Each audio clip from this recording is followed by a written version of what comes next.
Uh-oh. What did you fuck up? I hit start recording and locked OBS for a second. Alright, let me pull up the dock. Okay, can he stop being loud at 2, 3 o'clock in the morning? God, I hate her. Can he stop being loud at 2, 3 o'clock in the morning? He has a point, though. I'm not gonna lie. Can he stop No. making that noise that early? Fuck you. I love her. Anyway, I don't know. Are you ready, Sergio, buddy? I assume Max is ready because he has his finger on the fucking kill. Max, I literally mean it. You need to have your finger on that fucking kill switch. Max, I honestly would not suggest unmuting your mic unless, like, yeah, just do pseudo push to talk if you really need to. We will pause for you if like something comes up you want to talk about and like Kelsey is being herself.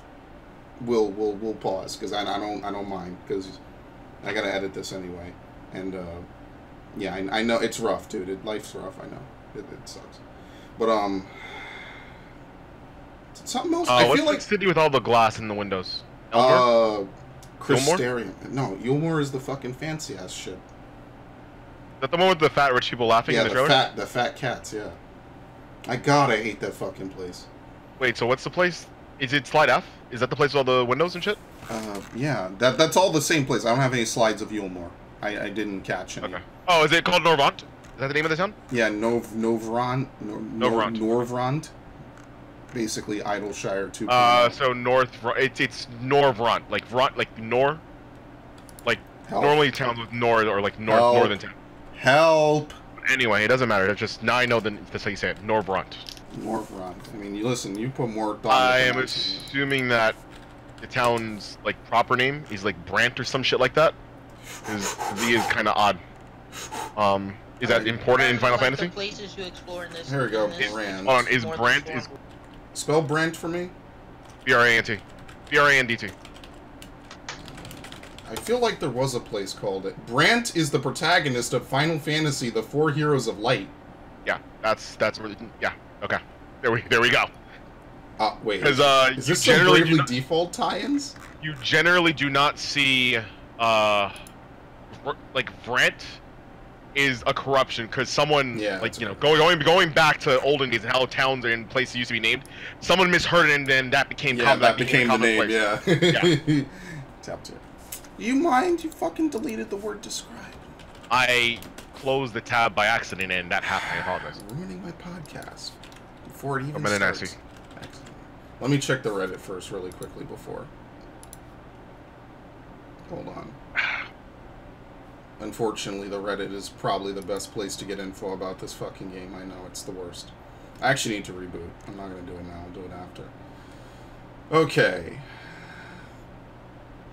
Anything new here? Fat cat, fatter cat. Yep, there you go. Male Viera, what could have been. Yoshi P. Oh my god, Yoshi P shouldn't be harassed like this. 1,000 comments. Holy shit. What happened? I don't know. Here we go.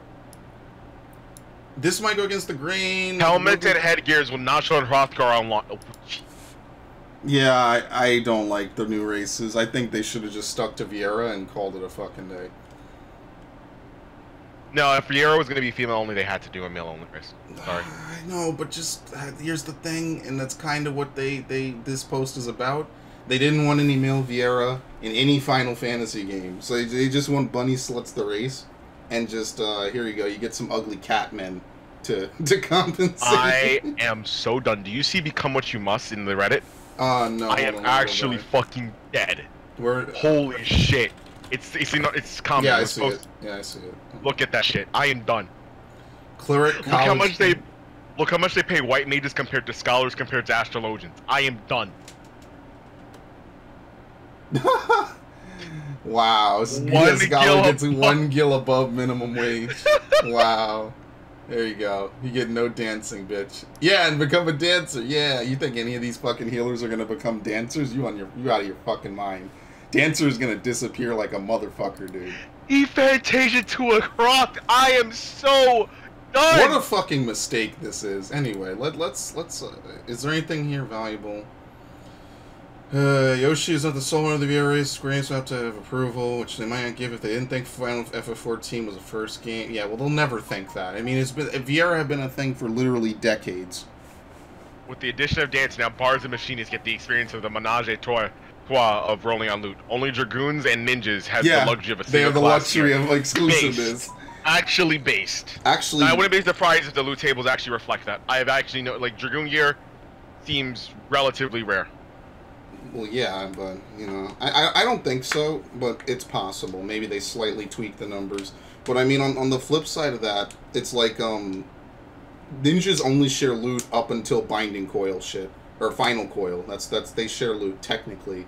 But, yeah, they don't share anything relevant anymore. So, Dragoon is the only class, when it drops, you are the only person who can roll on it, unless you doubled up on Dragoon for some weird reason. But, yeah, whatever. I don't really care. Yoshi P's gonna get flack for a lot of shit. Dude, he's getting harassed. People wanted a male Viera. It's happening. Not kidding. I'm actually tired of people saying, stop harassing when people are just asking, saying, yo, where the fuck is this shit? Yo, could you maybe do a male Viera? Hey, could you maybe put just Blue do your Mage job? Hey, why is you it do content? not a full job? Because the same thing happens with Overwatch where it's like, yo, dev team, what the fuck are you doing? Stop harassing them! Stop telling the dev team to balance the fucking game. It makes no sense. Hey, dev team. Spoken by people who don't even need to worry about the fucking balance. Yoshida is not the sole owner of the VR race, and rather, SC would rather... First off, yes, he is. He's a sole arbiter whether something gets added and not added to the game. No, but they're saying, like, Square He's a Enix producer. higher-ups tell him, like, you can't do this. Like, his boss's boss. What? I don't know how true that is, but I'm just saying... that's not true at all! Because the Square evil... Enix, no, hold on. No, Square Enix's job is to say, here's the money. No, I don't know. The person who actually owns and created the Evil East stuff might not want that. Because he didn't make Evil East. That's kind of what they're saying. Like, whoever is the creative person who made Evil East might say, yeah, never do this with my work. And they might just follow it out of respect. Because he did make Evil East. Huh? Nah, whatever. Where is... I hope they introduce another fucking DPS just to spite the healers, so they have to keep picking the same. I'm telling you, there's gonna be no fucking healer for 6.0, dude. I really hope there's no. Okay, that's actually. It's gonna be another 2 DPS shops. It's gonna be another 2 DPS shops. They need to stop adding all these fucking jobs because the more and more they. That's actually something I want to talk about. So let's get into this fucking shit anyway. All right, I should actually make the intro of the statue crumbling. To be honest, I actually need to do that. I have no excuse because. Last episode was scuffed, and this episode is actually prepped ahead of time. So I should actually do that. Hello, everybody, ladies and gentlemen, and welcome to another episode of Glorious Purpose, the Final Fantasy XIV themed podcast. I'm joined here today by my two good co-hosts, Mr. Visual Deterrence. Hello. And Mr. Searcher 2. Don't you mean Xena Dustborn? I was actually going to say One Way Road to July initially in my fucking head, but I had to fucking mentally turn away from that angle. But yeah, just to start, because last episode was me rambling at a microphone for about 30 minutes, or was it an hour? I don't remember, it doesn't matter. I actually want to have these two introduce themselves. So Mr. Visual Deterrence, why don't you go first, because your name comes first in the Discord list. Tell us about your Final Fantasy XIV experience, what you've done, your biggest accomplishments, your main classes. You know, give us the resume. Let's see. My experience for Final Fantasy has been fun so far. It has been a bit tedious because, you know, certain players in the game, you know, but my main classes are my warrior, and I want that to be, and I want my other ones to be my bard and my red. Accomplishments, I've done Alexander Savage, that's about it, but that was after it became relevant, before they released Storm, that's about it. No, you know what, a savage floor is still a savage floor. There's a lot of folks who can't even do that. Now, Mr. Xena Duskborn, or Miss Xena Duskborn, I don't know how to even fucking phrase it. What the hell? That's I don't know, man. Hello? You know what, you're cross-playing, okay? I learned that from a very valuable gaming journalist website. It's cross-playing. But, obviously, your resume, I don't even need to tell you how to say it. Just go. Just let us know. What's up? my resume. S Dragoon Tank NA. That's all you need to know. I've cleared nearly every. I've cleared up until recently every Savage shift. You cleared Gordius? Since Alexander, or what was it called? Creator Savage. So, yeah, and I've done it with pretty good logs to boot. Purples all around. Yeah. Yeah, got some big dick energy. Some oranges. No mowing around the game. I mean, look, okay, but to be fair, you did some Midas. I remember distinctly watching, what's that? Damn, I didn't really do Midas. That 4 boss rush thing, that was one of the first things I used to watch before you fucking raid, which was pretty cool. But, yeah, we actually were in a static together back in, about a year ago, doing Kefka. That was a very, I still remark on streams and everything, that was a very fun time. I think for the perfect raid tier, we got a good group of people of high skill, and then we did a little ultimate. That didn't work out, but it was still a fun experience, and it's a lasting memory I'll have for the rest of my Final Fantasy career and onward. And yeah, I wanted this podcast to have more than just the usuals. I got a couple people who I kind of want to bring on who are a little AWOL, and we'll get into that. You know, no big rush. This is a podcast I want to do once a month, like I said, and specifically I delayed this episode in particular until today, which is what, the 23rd? No, 22nd, right? Because it was this morning, I think. Am I wrong? What day is it today? No, it is the 23rd. It is the 23rd. Yeah, I wanted to delay it until after Tokyo Fan Fest, so we, have something to talk about other than how much Blue Mage sucks or something. I don't know. And yeah, Tokyo Fan Fest happened.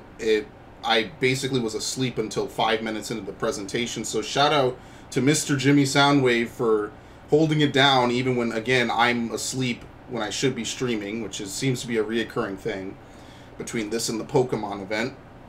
But, yeah, so they basically talked about what the setting for 5.0 will be.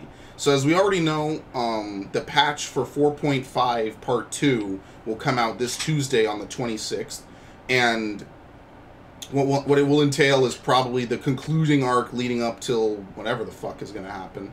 And we have initially the town of Novron. Well, first off, we're going to travel to the First, which is a splinter of Heidelin that has basically had all of its darkness expunged from it. Which, and at this point I've lost pretty much anyone who doesn't know what we're talking about.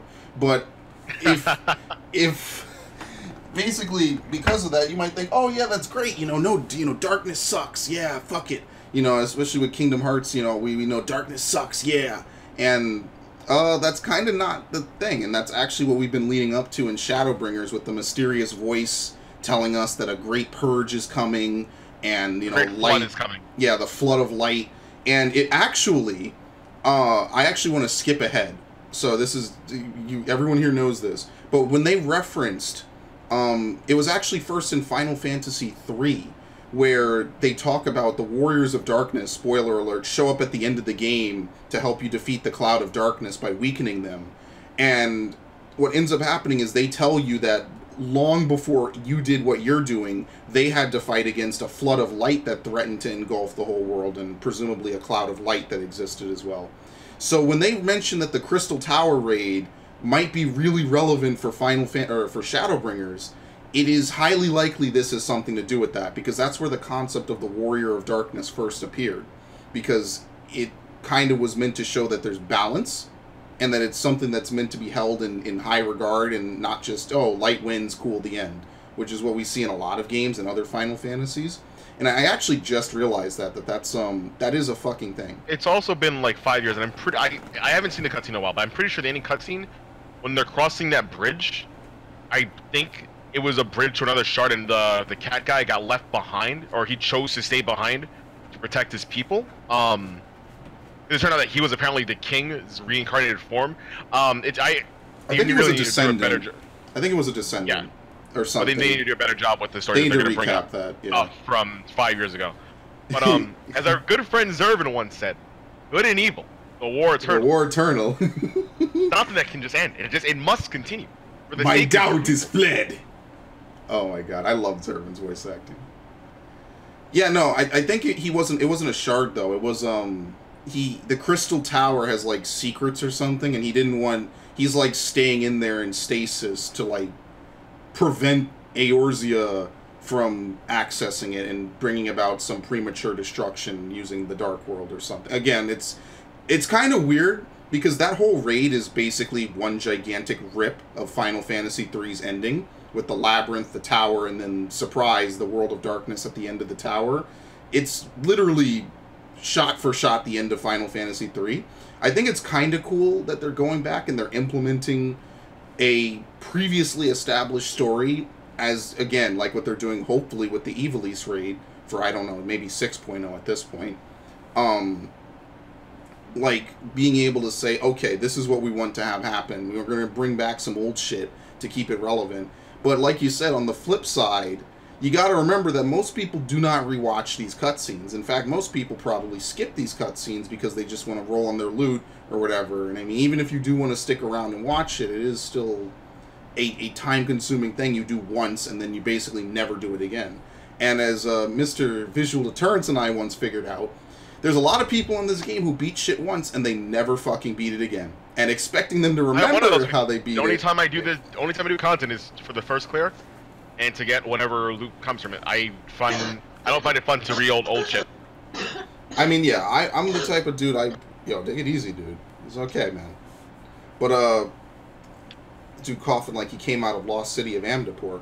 But I prefer to do it multiple times over. I have fun, you know, glamour hunting. Although once I'm done glamour hunting, which is basically me whoring for poetics, I don't know what I'll do. I actually talked about this. Once I finish getting all the mounts that I want to get and all the glamour, I don't know what I'm going to do.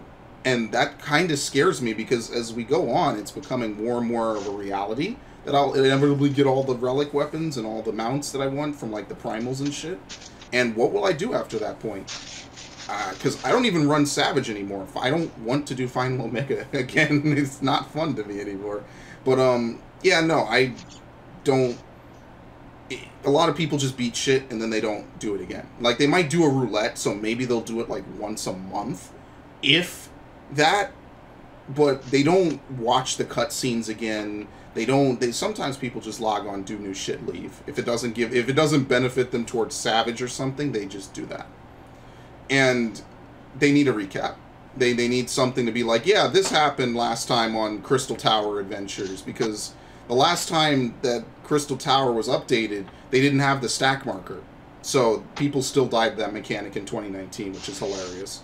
But I do like that they're trying to keep it relevant, because Norvrant and the area around it, which is called Lakeland, actually features a Crystal Tower-like building.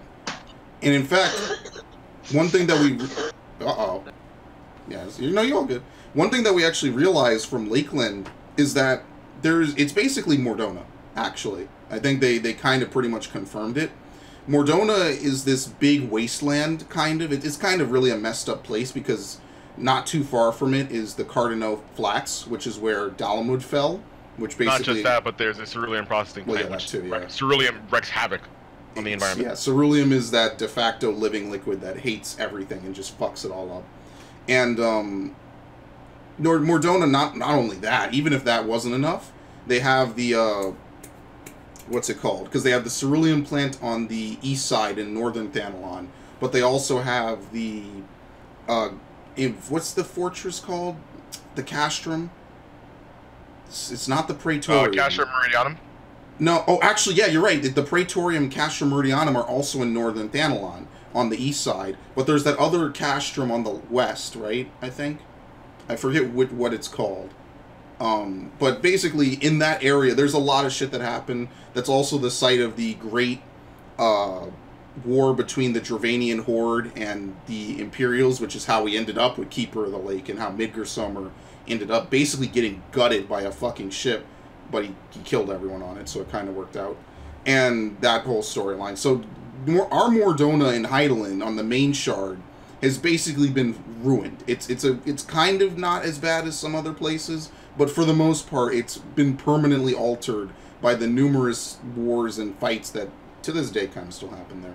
So in Lakeland, it's kind of this nice, really beautiful place. They got pink petals. You got a couple rivers and everything everywhere. You can see like a little crystal tower like building in the distance. It's very reminiscent. It's very nice actually.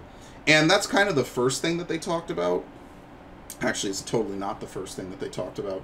But that's something that they're kind of pointing to, is that all the shards presumably have near mirror images of what the original source was because of the whole calamity that happened long ago. They're all what ifs of what could possibly happen if light was a little bit more stronger, or and darkness didn't fester. Yeah.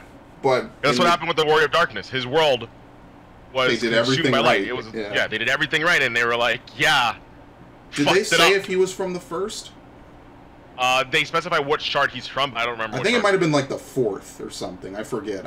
It's been literally years actually. They just basically hinted towards the fact that this world was just gone somehow. Yeah, I forget if they mentioned what shard he's from though, because if so, it would make sense. You know, Minfilia. I don't know what's going on with Miniphilia. That's also Minfilia something that we're gonna see. Minfilia from another universe. Yeah, Thancred protecting the wrong Minfilia now.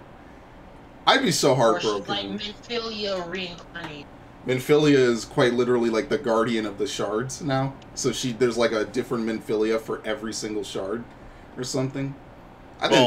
Not really, because we had to replace. We displaced our Minfilia for another shard whose Minfilia was lost. Yeah, but does every shard naturally have a Minfilia? I want to say, honestly, we have to honestly see, because we saw in the trailer that there's Warrior of Darkness Ishola. Does that mean that is that our Ishola who went to another shard, or is that shard's incarnation of Ishola? Or did Ishola just become an edgelord? Yeah, which is what I mean. Which is why she's a black mage. Well, no, not just that. Like our Ishola didn't even really go anywhere. Maybe we're all Warriors of Darkness now. That's why they can fight with us. You know what I mean? Because the Scions, like, not all of them have the Echo, so in theory, not all of them can fight primals. Maybe that's going to change. I mean, technically, the way they say it in the story is that the Warrior of Light can extend his protection to his trusted adventurers, none of whom are Warriors of Light of their own accord, you know what I mean?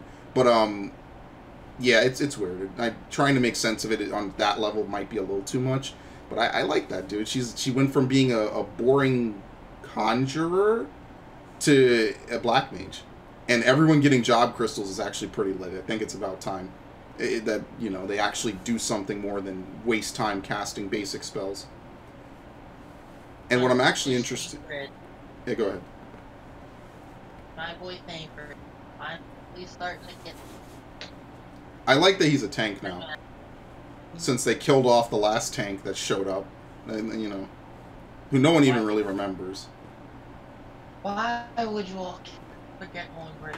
Because that was one arc. Like, it was one patch cycle. Hey, here's this character. Oh, she's dead. So I didn't really pay much attention. I kind of actually forgot that, because that shit was in the A Realm Arisen shit.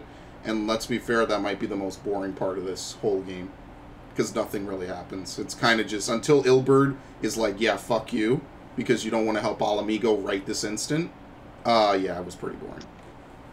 But I like that, actually. I think that everyone getting a job crystal is pretty cool.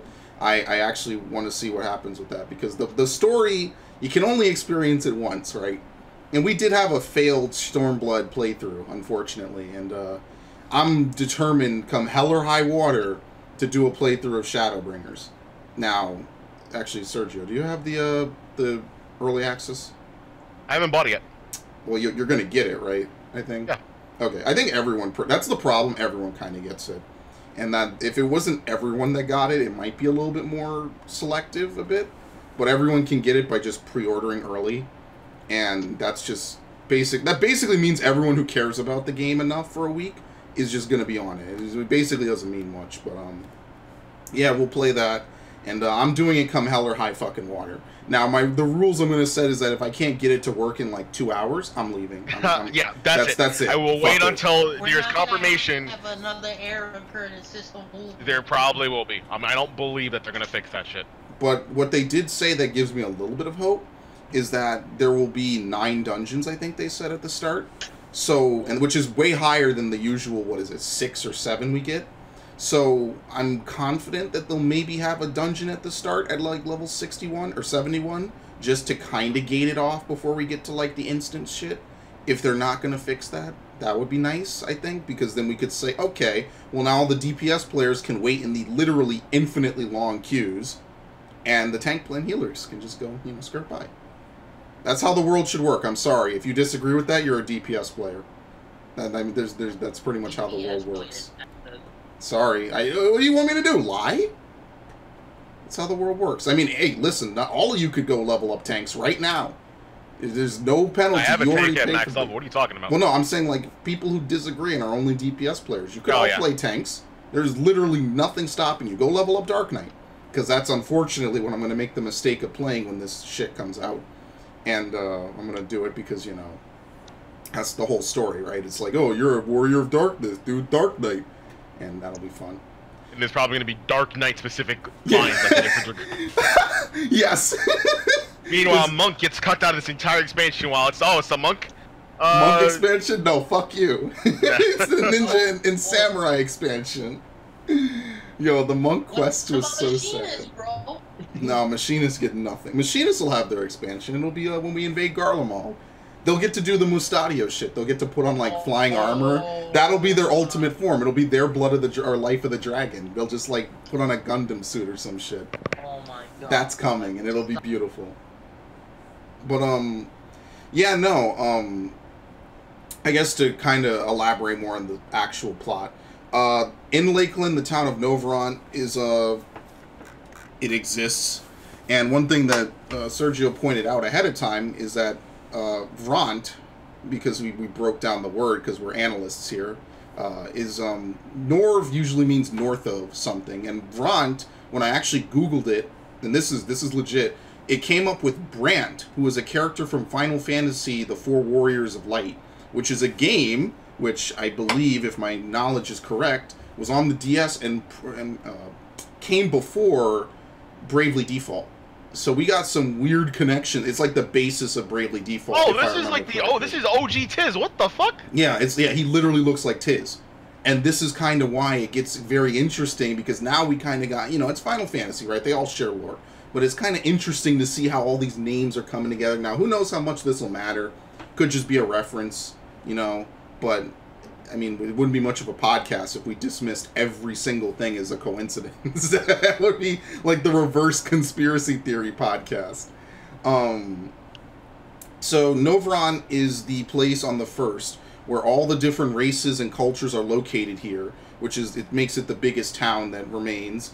And they've all joined together in the fight against, or the fight to, I believe, bring back darkness, because their shard essentially has no darkness. And one thing that's cool about this is, where did I put it? I put it down here somewhere. But on the first, time passes as normal, but only light happens. It doesn't matter if it's day or night. There is no night cycle because there is no darkness in the world. The world is so anti-darkness, nighttime does not come. And that already is hell if you've ever seen that in any other video game. That is torture.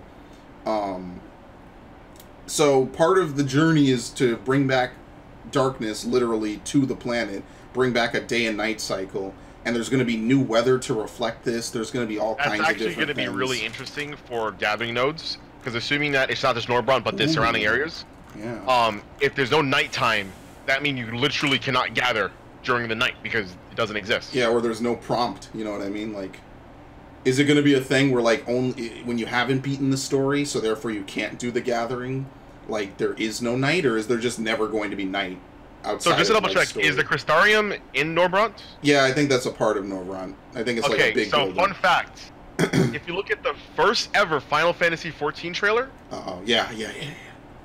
you will actually see that town. I just linked it in the general chat. It's the big town. It's also in all the tech demos that they have for this game. Yeah, people pointed that out. They're bringing back a lot of 1.0 shit between Final Omega, or not Final Omega, the MF. It's kind of interesting how they literally are reusing code and reusing ideas in such a fucking awesome way. Wow, Final Fantasy XIV Core. This is old as all hell, Jesus. But that's cool though. I actually do like that. I like that they do this. I always kind of said they should have like some 1.0 type of a deal where we can kind of get that story and maybe make it relevant again. And this might be our ticket to being able to do that. So I think that that's kind of interesting because they had a whole game. Now how good it was, I think we all know, but they had a whole game. And for better or for worse, now that this game is, fingers crossed, knock on wood, relatively decent and sufficient and self-sufficient, they can kind of do stuff like that, which I think is cool. They're kind of getting rid of the shitty systems like elemental resistances, although they have that in Eureka, but it's its own different thing. And they're bringing in some of these cool things. I like that. And I think that, for lack of a better word, that's kind of interesting that they're implementing a lot of this stuff. Because that's kind of what WoW tried to do. Like, the biggest example I could think of is when they... What's the fucking big place in WoW? The big city of the mages. I should not forget this. Dalamore? Fuck, I'm never going to remember it. And I should not forget something like this. But the big city of the mages in World of Warcraft, that's kind of also a city like that. It was hinted numerous times in the lore. So one of the cool things I think of, what was it, Wrath of the Lich King, was that you could finally actually go to it. And it also plays a role, I think, in Legion as well. It's home to all the big mages and big people. So that was kind of fun in World of Warcraft. And again, I say WoW also has a very rich lore. It just needs to get its shit together and drop the price. But anyway. Contrary to the lovely town of Noveron is the disgusting, filthy city of Yulmore. Now, only way I could describe it is probably maybe like alternate dimension Limsa Lominsa. It's basically a city of a gigantic building resting on a soul bedrock, kind of like one of the buildings on Limsa, and just all the fat people sit there and eat themselves to death all day, and just basically... It's like, and I made this reference immediately, it's like in Lightning Returns, the city of Yuznan, where... Oh, the City of Revelry. Sodom. Yeah, literally the city of pleasures. And, let me actually look up, what is that town called in Warcraft? Because I fucking forget, and it bothers the shit out of me. Dalaran, thank you, Jesus. I could not remember that for the life of me. But, yeah, it's basically a city where they just eat all day. And I presume we're going to have some... Because they actually had some prostitution quest lines before. I forget as a part of what class quests, but I remember they had that. So they'll probably have some pretty nasty shit in that town. They like to do that in Final Fantasy. They like to throw in really weird, like, dark plot lines. Almost Xenoblade-esque, actually. We almost hit on some really, really unfavorable stuff. But I like that. I think that that's kind of a good... You know... I liked it in Final Fantasy 13 because it fit with the whole theme of, like, dude, this world sucks and we're all going to die anyway. So they have a whole city of people who are depressed about it, which is the first city. Yeah, just have fun. And then there's a whole city of people who don't give a shit. They're like, whatever, we're all going to die anyway, so might as well just live it up. And then the king of it all, Snow, is, like, just super depressed the whole time. God, that was such a good game. I actually recently reinstalled it. That was such a fucking good game, man. But, yeah, so they talk about it, how the main point of 5.0 is Heidelin's split, which is we're going to get full details and information on the origins of Heidelin, how Zodiark fucked with her, and a whole bunch of other things, and it's going to be pretty interesting, in my opinion, because this is something that was a little bit unclear initially, because we kind of jumped around between a whole bunch of different plot points and stuff. How the Shadowhunter will play into this is actually something I'm curious about.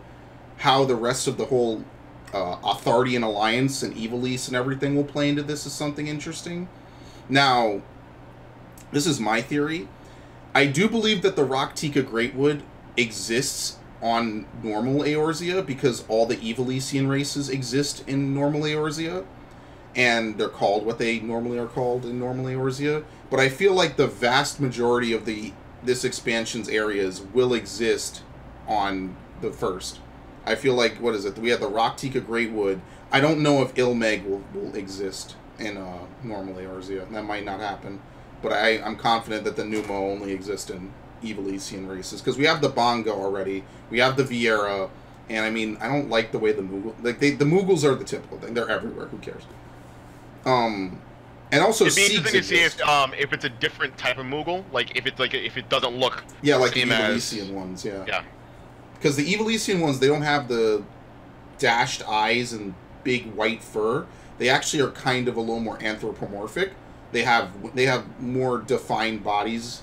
Some of them actually I don't even think can fly, but that's neither here nor there. That would be pretty cool though, I think, to have different versions, because that's actually something that exists now. Now that we have all this information about the first, there are a new beast tribe that's going to exist. So we already know that the sprites exist, I believe, and the Numor are a beast tribe. However, there's a new beast tribe called the dwarves, and when they showed this off, the only way I could describe it was I thought it was a joke, because they made a joke last time about the Bong Viera, what was it? The Vierga, and I thought they were kidding. They're actually serious. The dwarves on the first, which are stylized as the typical Final Fantasy IV dwarves, are actually just alternate dimension Lalafell. They are actually just Lalafell with big beards and never take off their helmets. That is literally the lore that they are running with. If I can find where I put it here. So what ends up happening is that because all these shards are reflections of the original world, which is what we are used to and what we've been on this whole time, the Hyur, which are the typical human races, are called Humes on the first, which is actually what they're called in Evilesian games, which actually would lend further credit to what you just said. The Makode, who I spelled wrong, which I'm a Makode, which is always excellent, I can't spell my own race name, are called the Mistel. The Elysian are called Elves. The Rogadin are called the Galgant. The Aura are called the Dran, and Lalafell are called the Dwarves. Also, I guess while we're here,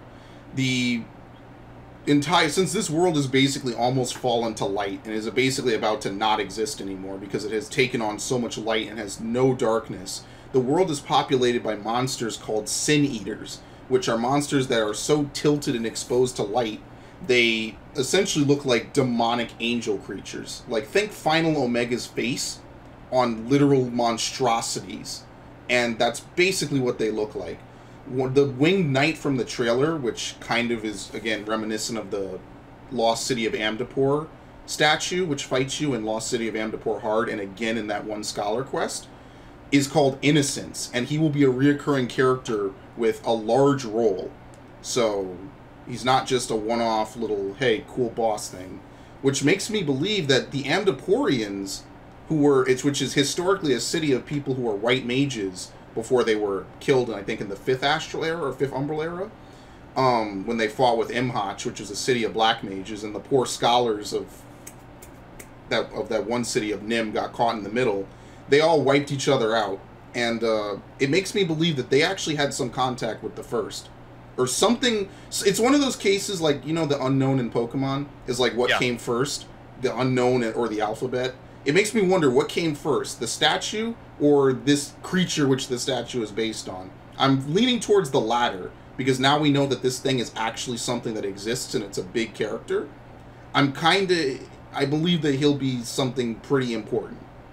So they further elaborated that, like, the 13th shard is one that lost basically all its light, and so on and so forth. So there's a range of different shards that have lost, I guess, varying amounts of light and dark, as we already know from the Warrior of Darkness's story with his friends. And, yeah, there's not enough darkness. There's literally not enough darkness in this world. There's so little darkness, there isn't even night. For Innocence is actually cleaning disturbances within shard. Yeah, maybe that's actually a good point. Maybe his whole job is that he's here to ensure no darkness comes. So yeah, honestly, wait, to ensure no darkness comes, or to ensure that there's a balance. It could be either, Sure, but maybe It'd be actually interesting to see if that person, and it's I actually didn't watch the I didn't watch the fan fest. You didn't miss too much other than the dance. But I wouldn't be surprised if he's an Ascian, but like one of the good Ascians, like the white hat ones. Yeah, or the white mask ones. He could be a warrior of light from his world, maybe. That's also possible. It could be any number of Warrior things. of Light who took on the responsibility of just Too hard, yeah. Nobody stopped him, and he just literally ruined everything. And maybe that's just his thing. Like, unlike the Warrior of Darkness, who realizes what he did was wrong, and there's nothing he can really do to fix it. This guy just might be determined to fulfill his role to the end, like to the brutal end, destruction of his world. No darkness can exist here. And obviously, since you're now the Warrior of Darkness, I mean, that would naturally make him hate you. Like, that's the point. But, yeah, I really like this fan fest. In case you don't know, I really like this fucking fan fest. I'm glad I didn't sleep through it. Because this was, they dropped so much information. I think it's really cool. And, I like that we have a complete change of pace between, we're not just gonna like, oh, here's a new area in Heidelin that we'll go to. I like that. I think that's cool. I would be okay if like 1 or 2 areas maybe were like that. But I think what's really interesting is we get to explore alternate realities. And the best of all is that there's no time travel. Because Lord knows that made me hate fucking Warlords of Draenor. It made things very confusing not playing WoW for a couple years. Come back and we're entering alternate it also timelines. Continuity. Yeah, it really does, actually. Because technically, the way they do it in WoW, their timeline, it's not like they changed the past, so the future was changed in the main timeline. It's kind of like an alternate reality just in the past. And, yeah, they tried to do weird stuff. I mean, it was cool. It's not awful, but it gets weird when it's like, this character didn't do this one thing, so that all this stuff never happened, but somehow that affects the original timeline. It gets kind of weird when you introduce time travel into almost anything, because there's always different rules. Everyone has a different interpretation. You know, I like Time Splitters though, where they just make fun of it. That's why I like that series so much. All right, did I miss anything up here? Let's see. Oh, and he also jokingly teased the moon for patch 7.0. So we have the Garlemald They always Empire. tease it. Honestly, that's gonna be the dumbest thing that's gonna be released, because they announced like the moon was teased at the end of 2.0 story. Was it 2.0 or 3.0? 2.0. At the end of 2.0, you will see the Warrior of Darkness on the moon. No, that was 3.0. Was there some ass? No, that was. That 2.0. was after Thorin. I swear that was after Thorin. I'm pretty sure it was at the end of the main scenario. Yeah, it is. When you beat Thorin and everything's cool, I will almost bet Gil on this. I will, but we'll it's because 2.0 was you ride off into the sunset. You have a fun time. You're right. It was the answer. Yeah, don't bet Gil. Right. That's I remember that shit because I'm like, wait a minute, what the fuck is this shit? Who are these people? How is he literally getting to Earth? And yeah, anyway, they never really elaborated on that. We talked about Lakeland. Oh, Lakeland will also be the first area you begin for Shadowbringers, which, given that it's kind of an alternate dimension Mordona, it's kind of, running in reverse a little bit, which is pretty cool. Yeah, Lakeland is going to be the Mordona of... Yeah, because it has the Crystal Tower, so I'm starting to think that maybe, like, the Crystal Tower, maybe Zand was onto something. That's, like, how he links the worlds together. Like, what other game did this? Like, every alternate world... Oh, Tales of... Bravely Default? Bravely Default did it. Tales of Symphonia also did it, where both of the worlds had a Tower of Salvation, which just links to the other world. So it's kind of like every single world has a different circus tower, which is kind of interesting. I'm telling you, dude, we're gonna get on that ship that's in the fucking... Yeah, the Lunar Whale. If that's the fucking Lunar Whale, I'm gonna lose my shit. I'm gonna lose my fucking mind. It's gonna be crazy. So if you don't know, there's a ship outside of Alagiri in the peaks. If you go fly to the east, you cannot miss it. It's gigantic. It looks like it's astrologian in nature, but like... It doesn't look Eorzean at all. It looks like it was made by someone else. Oh god. With the entire expansion just not talking about it. They were just like, yeah, it's there. Don't talk about it. Nobody mentioned it. Nobody mentioned it at all. So that's clearly something that's going to come back later. Something is going to happen later where we get it's too well rendered and too important and not destroyed to not be something. It also has collision. Later. Like, you can sit on it. You can get off of your mount and go on it. So. Yeah, so clearly something exists here. Now, I don't know if it'll be like maybe some silly like a Beast Tribe mission or something, but it clearly is there to further some goal. And remember, they think about this game at least a year or two in advance. So they're already thinking about 6.0 while they'll probably finish up 5.0. They'll take their little break. They'll already be on to 6.0 and doing something with 6.0 or planning out the initial steps. So they're going to put this in, I believe, at some point. I think really that's going to play a role. But yeah, I think that's most of the story we have for 5.0 is that we know a lot of stuff, how the Shadowbringer will play a role, how everyone's going to come out of their comas will be interesting, what edgelord stuff Y'shtola and Urianger are going to get into, Thancred protecting Mayfilia.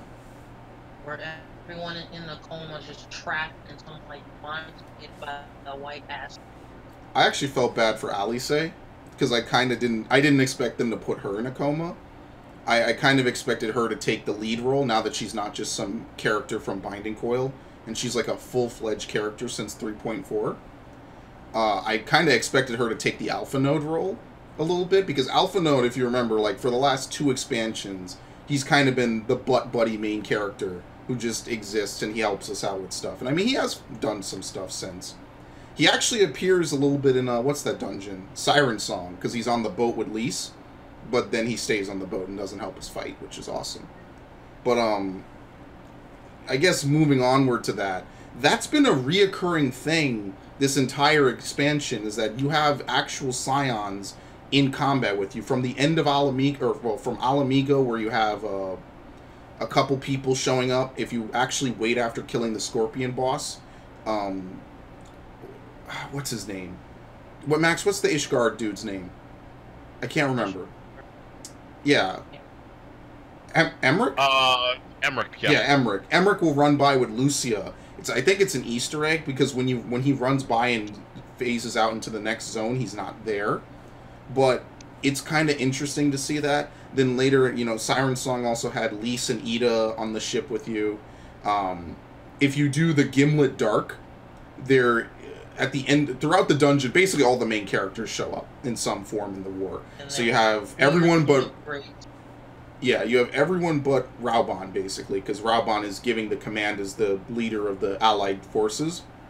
You have the Seed Seer doing Astrologian moves, even though she's apparently a white mage, which is cool. You have Pippin of the Steel Heart.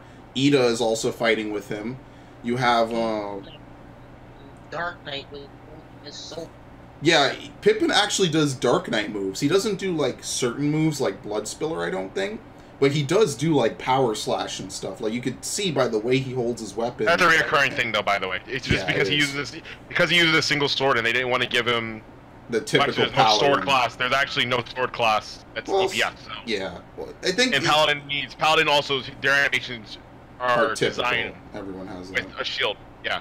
Well, you can glamour the shield away. I mean, Emmerich but their doesn't animations are still designed with the shield. I don't think Emmerich blocks.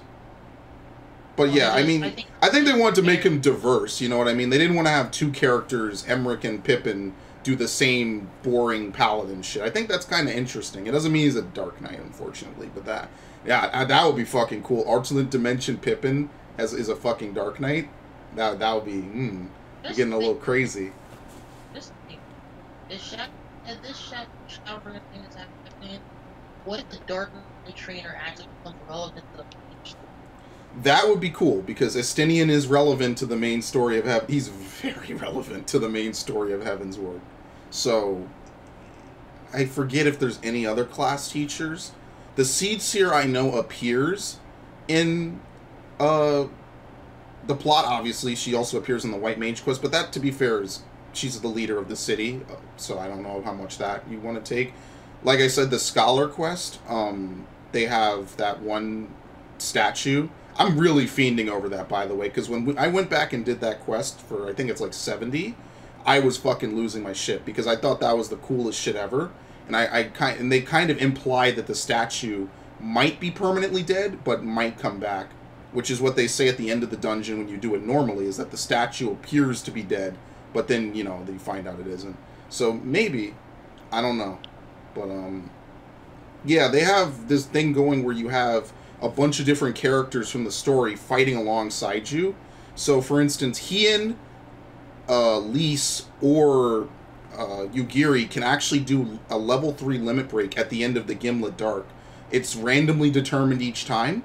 and what they say is different. Goes to show is how far we've come back from this game being literal salvageware, and just in order to make the dungeons more interesting, because Final Fantasy, out of all the MMOs that I know of, has the best story experience out of all of them. And I guess this goes to show you, this is more of a Final Fantasy game that happens to have MMO features rather than it's an MMO, that just has Final Fantasy. But that's really what's cool, is because each time you play the dungeon, some different shit will happen, and I think that's probably my favorite part of that whole dungeon, which is, I think I said that on some stream, whatever. And it's kind of cool that he actually has an exclusive limit break, because the normal samurai limit break is called Doom of the Living, and it's this big sword slash that you do like multiple cuts and whatnot. He and Sword actually turn, it's kind of like the Skyward Sword thing where you point it up in the sky, and it turns like blood red, and he takes a couple swipes with it. So he has his own unique, I like pointing this shit out, by the way, because you never know where it's going to come up again. And 3 years from now, when that's like a new samurai move, I can't wait to be right. Like, I can't wait to have called it. Like, it's like every 3 Midares you get to do whatever the hell he does or some shit. That's interesting. I want to be right about that. I'm going to hop on that ship first thing. But he has his own unique limit break. Yugiri does the ninja limit break, which is Chimatsuri, I think, if I'm not pronouncing it wrong. Elise does the monk. Final Heaven. Yeah, Final Heaven. I think she even does the backflips after. People miss that part a lot. There's actually a whole unique set of backflips that you do after doing the monk limit break. Because usually I don't see monk's limit break because, grease lightning. But yeah, I like that. So yeah, they're already saying that they're working on the new dungeons. They're currently done, but they're balance testing it, and they didn't want to show it off. And to be fair, I'm actually happy that they don't show off more than a little bit of concept art, because I kind of want it to be a surprise. I think that the dungeons, once again, are the thing you repeat the most, especially while leveling, and I'm going to level every fucking class. So the number one thing I want to do is make sure that I have a surprise when I do it the first time. I think that'll be cool. The trust system, they once again brought that up. Mini Minfilia will be a party member. I don't know what role she is, so I'm only going to assume the most logical one of tank, because that makes the most sense. Mini Minfilia? Okay, dude, nice to meet you. Summoner. She'll probably be a summoner. Everyone's a summoner in this game. Alphino might as well become a summoner at this point. He might as well get Giga Carbuncle. Yeah, but like Tataru. Yeah, I want to see Alphino become a blue mage just for the ship post. Why you gotta say that dumb shit? Actually, he's probably gonna become the blue mage. I just realized. Just add a blue mage character. Bring back, what's his name? I never finished that quest, by the way. No, it's actually a good thing he becomes a blue mage. That means blue mage can actually be done as a job, but No, they'll just boost his stats. Like, all these party members have ridiculous HP totals. Actually, there's a way to see this. Well, no, even in fights, like they're in. What are you talking about? You can't. No, you can actually, and I'll tell you why. If you Shh, you can't see the HP totals. Are you talking about using a third-party program? No, I'm actually talking about using a thing in the game. And by the way, download ACT. If you actually go to something where you can target an AI teammate, and as a white mage you use Benediction will heal them for their full HP, which will let you know. So Estinian in the Airy actually has something like 36,000 HP. Normally you could never see this, but again, you don't even need to hack into the game to see it. You could just use Benediction. Yo, those are Storm's Blood numbers back in the day. Yeah, honestly, that is a Storm's Blood amount of HP, but part of it is because, they want you to keep him alive during the fight, because he literally can't move. Which people didn't learn. Healers, please. If only Summoner's Physic was based off intellect, that would be... I wouldn't complain too much, but whatever. Yeah, so Minfilia will probably be a tank. They'll do it to fuck with people, and I hope they do it. Make her a Dark Knight. That would be pretty cool. But we know Thancred's a tank. Pippin might show up maybe as a pseudo Dark Knight, maybe. Who knows? I don't know. I'm just throwing it out there. We may actually see alternate versions of everyone from our part. I think that would be pretty cool. The Seed Seer, she made a instead of a tree humper, she hates nature. She lives in a city. She lives in Yulmore. She's fat as fuck. She doesn't do anything all day. That would be really crazy. And she has this mean as hell attitude towards her. Yeah, and Merweb, I think her name is Merlwib, is a she's super nice. She's a kuder. She just like spends all day like doting on you. And Raubon is I don't know what Raubon would be opposite. He's pretty much everything. Ilbert would be a Ilbert's the best. He's such a nice Ilbert's your guy. best friend. He's like, yo, what's up? Yo, what's up, Warrior? I'm like, dude, yo, you want to go out and get some? You want to go out and get some drunk, drinks? dude? You want to get some wanna- Fantasia? Yeah, I'm gonna Yo, then we can go to the Silver Saucer and pick up some whores, dude. Woo! And he's like, he actually says those. Leave me with the bill. He's gonna leave me with Yeah, the Ilbert bill. will foot the bill. He'll foot the fucking bill on everything. He'll be like, dude, I would never betray you, and then actually mean it. Now that's a plot twist. But you know what would be crazy? He could be in like even a job quest, and it would be like, dude, you fucked up everything for everyone on another shard, and he just feels bad because he's like, what did alternate me do? And you just see visions of alternate him like having that really ridiculous look on his face as he falls to his death. Shit would be fucking ridiculous, dude. Oh my god. I love that voice. I love that fight. That fight is so fucking good. Glad he's dead. We need more fucking fights with voice acting like that, because that's my favorite part of this game. New Game Plus. New Game Plus. Pretty Suyu much. would probably be a good guy. Oh my god, she would be her normal, she would be her head hurt self. Yeah, she wouldn't be Yotsu, she'd just be Suyu. Grinwald would be like... Asahi would be a well-mannered kid. He'd just talk, just chill. He wouldn't do those weird fucking faces he used to do.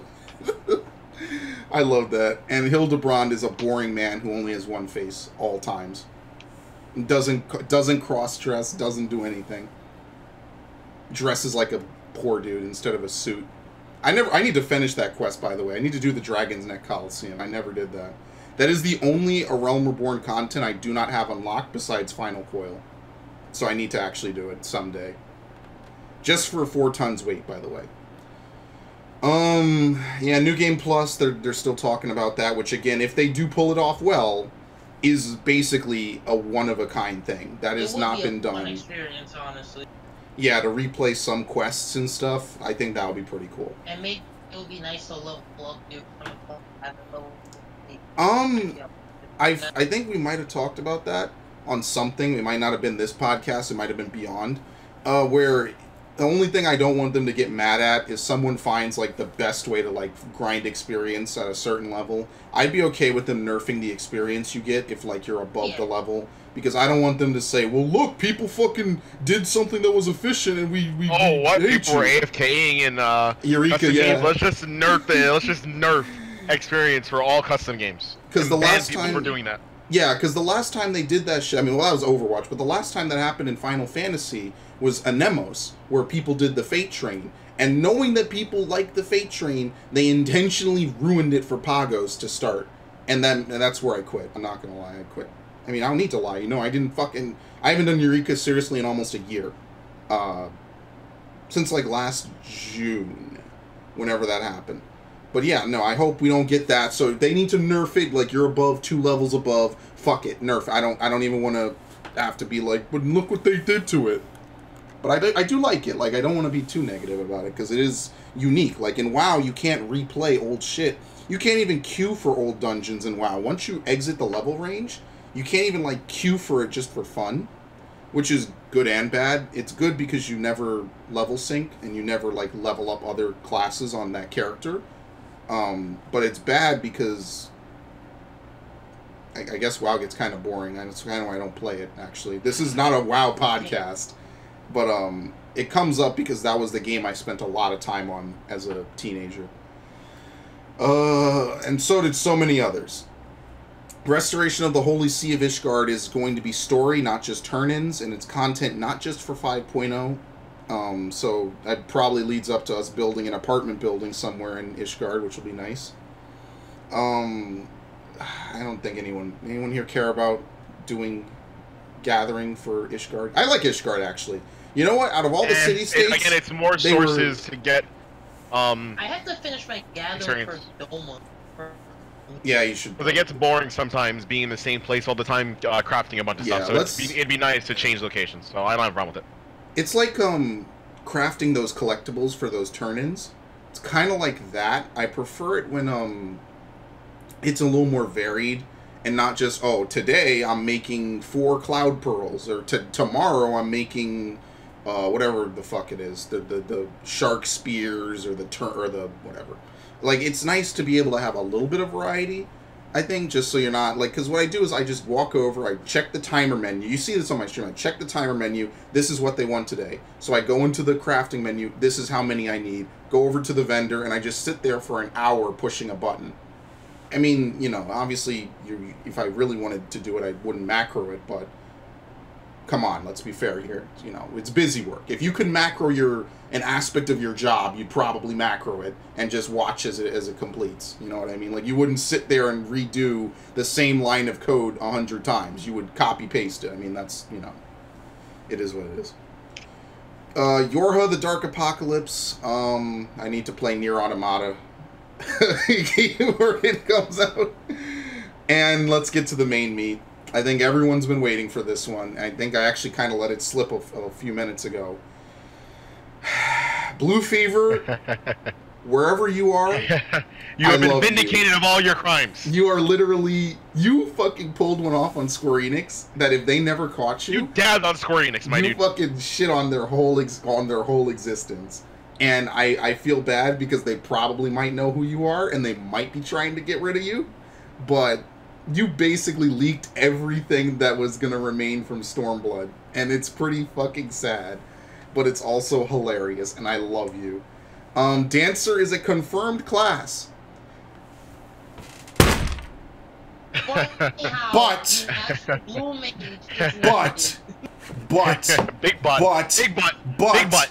ranged DPS. Ranged DPS. Cannot wait for the meta to be the new meta. Ninja, Dancer, Bard, Dragoon. That's the new meta. It's just all That's piercing. the new meta instantly. If they don't do anything, did they talk? Hold on a second. Actually, did they talk about what skill that they're removing or adding? No, of course not. That's gonna be like the week before. That's gonna be the worst day ever. No, I'm pretty sure. No, I'm pretty sure they released the primer for the new skills like a month. Yeah, they released it. Channel. Yeah, it was like about a month or so, like 3 weeks. What were you saying, Max? By the way. What was it? Yoshipi's response was, "There's already enough melee DPS." Yeah, and I mean he's not wrong. I mean melee DPS is the most saturated category currently in the game. There are 4 melee DPS in this game. Now, when this game launched, there were only 2. But also, to be fair, when this game launched, there were also only 2 casters and 1 ranged physical. So, this game has expanded. We have Ninja, Samurai, Dragoon, and Monk. Dragoon and Monk were original 2.0 and also 1.0. And Ninja was... I don't even know if it was in 1.0. But it was introduced in technically a Realm Reborn, because it was introduced at 2.4. But whatever. And Samurai is 4.0. The main event was in May, so... Yeah, so another 2 months. Another 2 months, yeah. And then we'll know. And then we'll have a whole month and a half to be like, they ruined my fucking class. Here's what's going to happen. They're going to run calculations. They're going to run damage numbers. They have the programs already, the real people who care about this. So they'll that's how they test fights as well. Yeah. They just run it. They don't even try to cut themselves. They just run it through a calculator and it's like, under optimal conditions, can we clear? Yes. Then it works. That's the fight.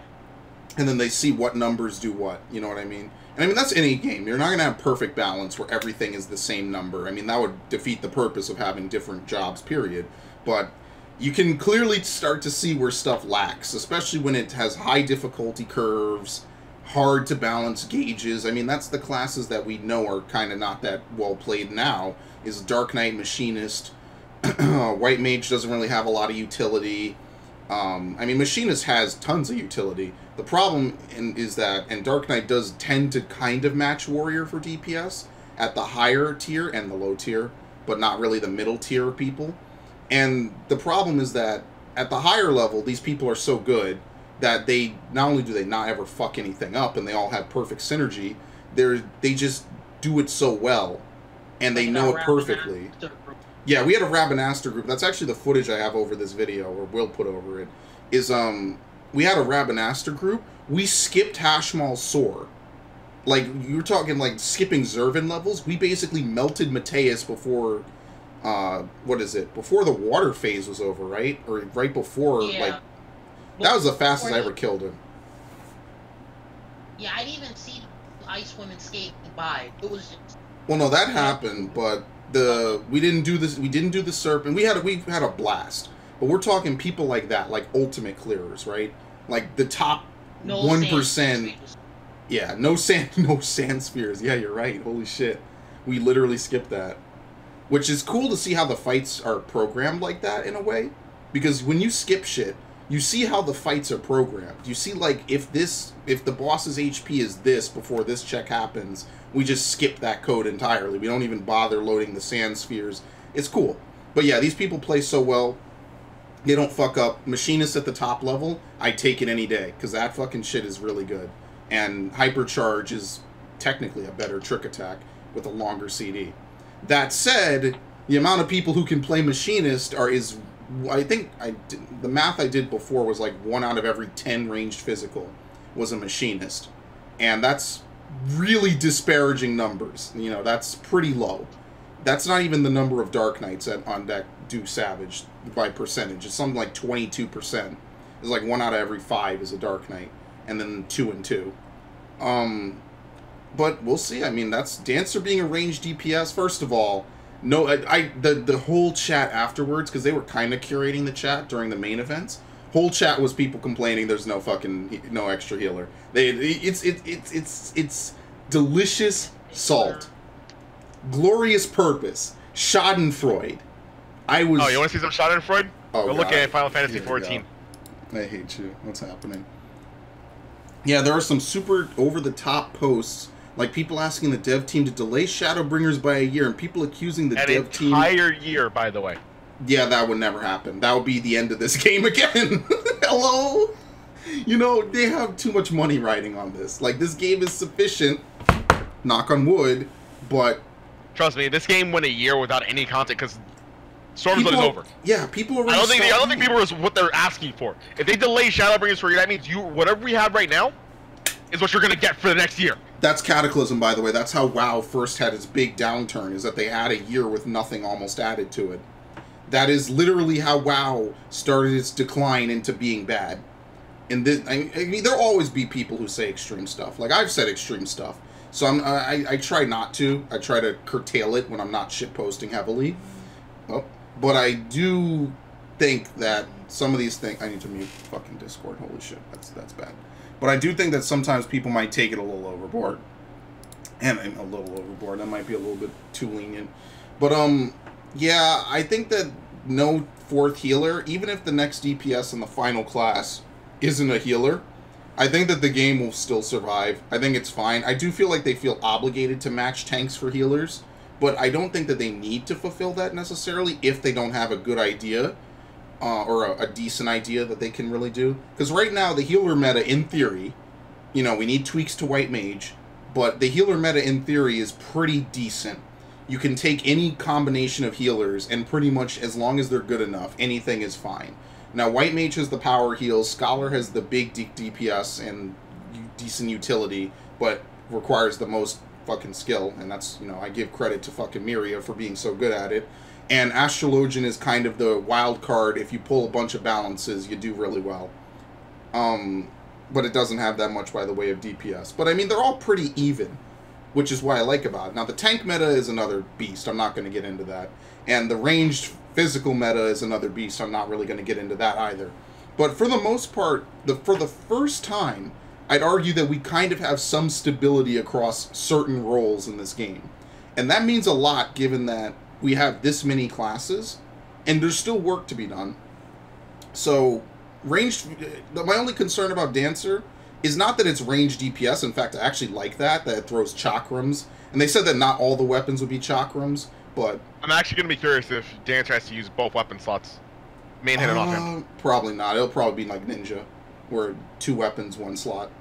But I mean, because then you would technically be able to equip 2 different weapons, which would be... I mean, that could be the... Yeah, because... they're 2 different... Oh, you're right. Yeah, because Ninja uses 2 daggers in 1 slot. It just uses... You wield 2 daggers.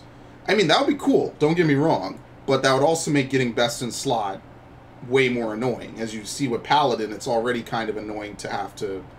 700 on the sword, the shield is over... You know, just... Offhand could be something maybe for all classes someday, like a trinket or something. but I don't think we're ever going to get there in any time in the near future. But yeah, no, I think Dancer, the biggest problem isn't that it's range DPS.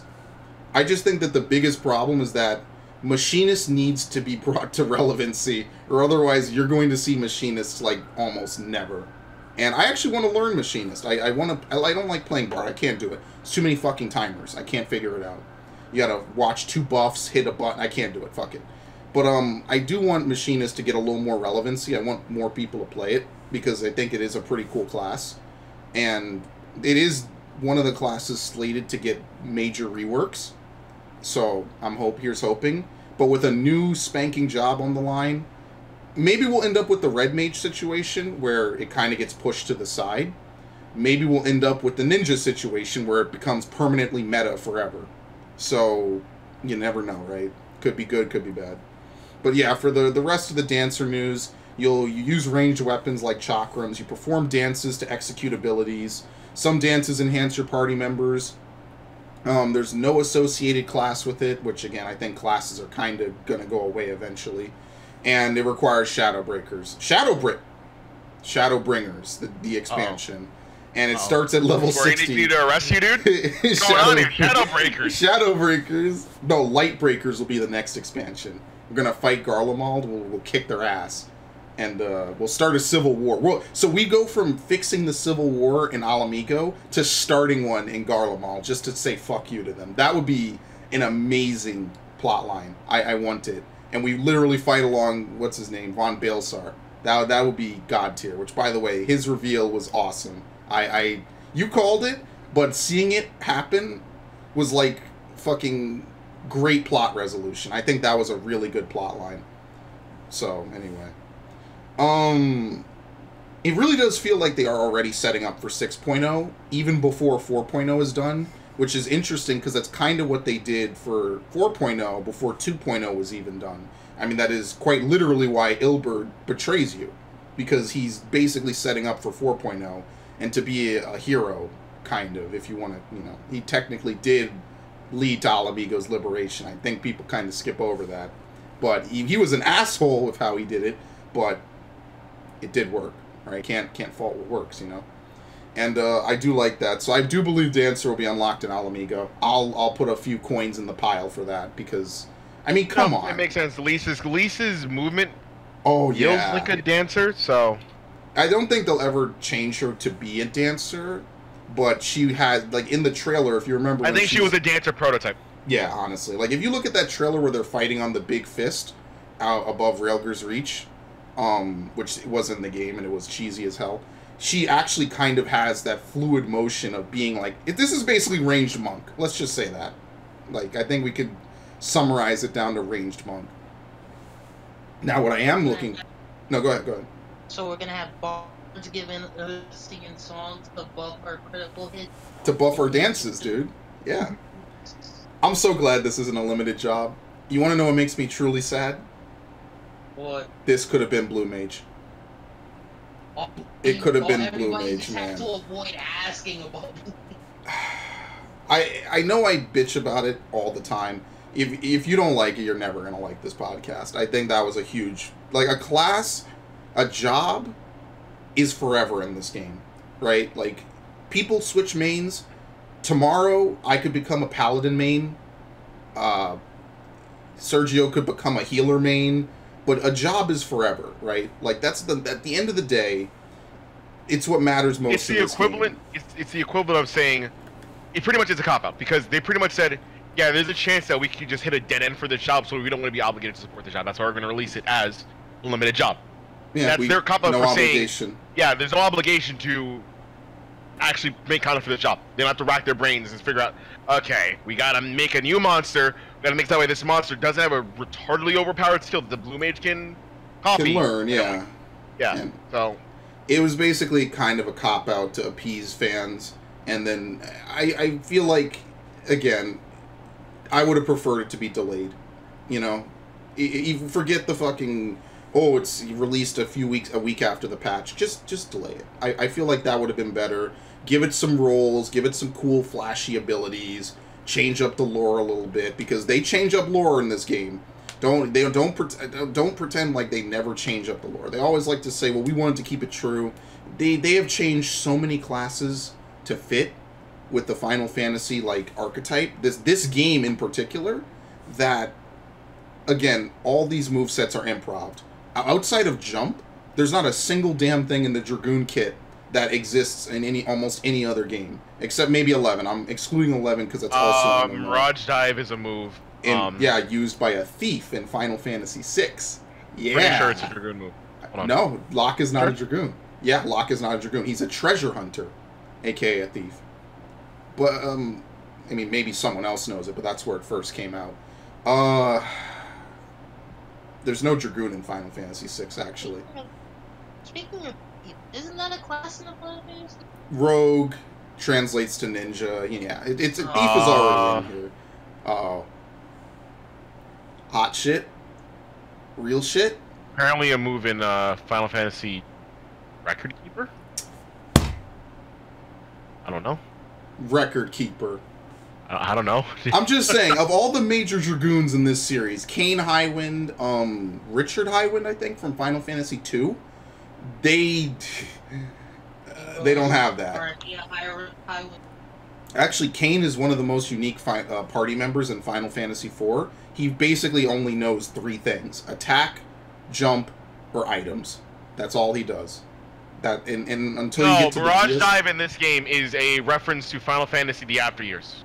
Are you? Mirage Dive is a move that Kain and Edge get when they're both in the party. What? You need to use ninjutsu and jump at this, and then you get access to Mirage Dive. Is Locke also on that page? I'm pretty sure you're on the wiki, aren't you? I'm on the wiki. All right, so never mind. A Dragoon did learn it, so I'm wrong. Well, it's not a Dragoon.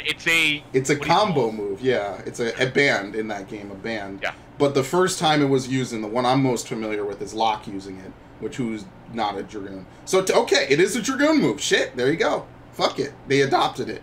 They adopted the darkness. I don't want to go through every move in their list, but I'm pretty sure that might be one more might be somewhere in here. But they make up stuff for a lot of these Final Fantasy 11. Well, yeah, I don't count 11 because it's an MMO. It's gonna have bloated move sets. Because if every class played like it did in the base games, we'd have like 5. It would be Warcraft. We'd be playing World of Warcraft with flowchart rotations a robot could literally do. Now I'm not talking. What is this move? Star Dive. Yo, these moves are sound. Hold on one second. You gotta play 11. Final Fantasy 11 sound fire. Star Diver, Drake's Bane. Yo. There you go. You get thrust moves, dude. You get to thrust. How about that? Penta thrust, Raiden thrust. There you go. Thunder thrust. You get none of it. You get none of it. How about that? Wheeling thrust is apparently a Final Fantasy 11 move that they just took and slapped it on Final Fantasy. There you go. Yeah. 14. Yeah, but I feel like Blue Mage could have been this. They could have had a couple moves. You just learn it. Even if there's a class quest like every 5 levels or something, I think it would have been better. But that's my general thing. I like Dancer though. I actually, when I saw like what it actually did, because they kind of hit it a little bit in the trailer. If you watch it, the first like 5-10 seconds are the usual, just show off the class gear or whatever. First of all, I will never dress whose man's like a stripper ever. That's not gonna fucking happen. So we're gonna see a lot of. There's a quest where it's like, yeah, warrior of life, you need to be a prostitute and infiltrate the Sodom, dude.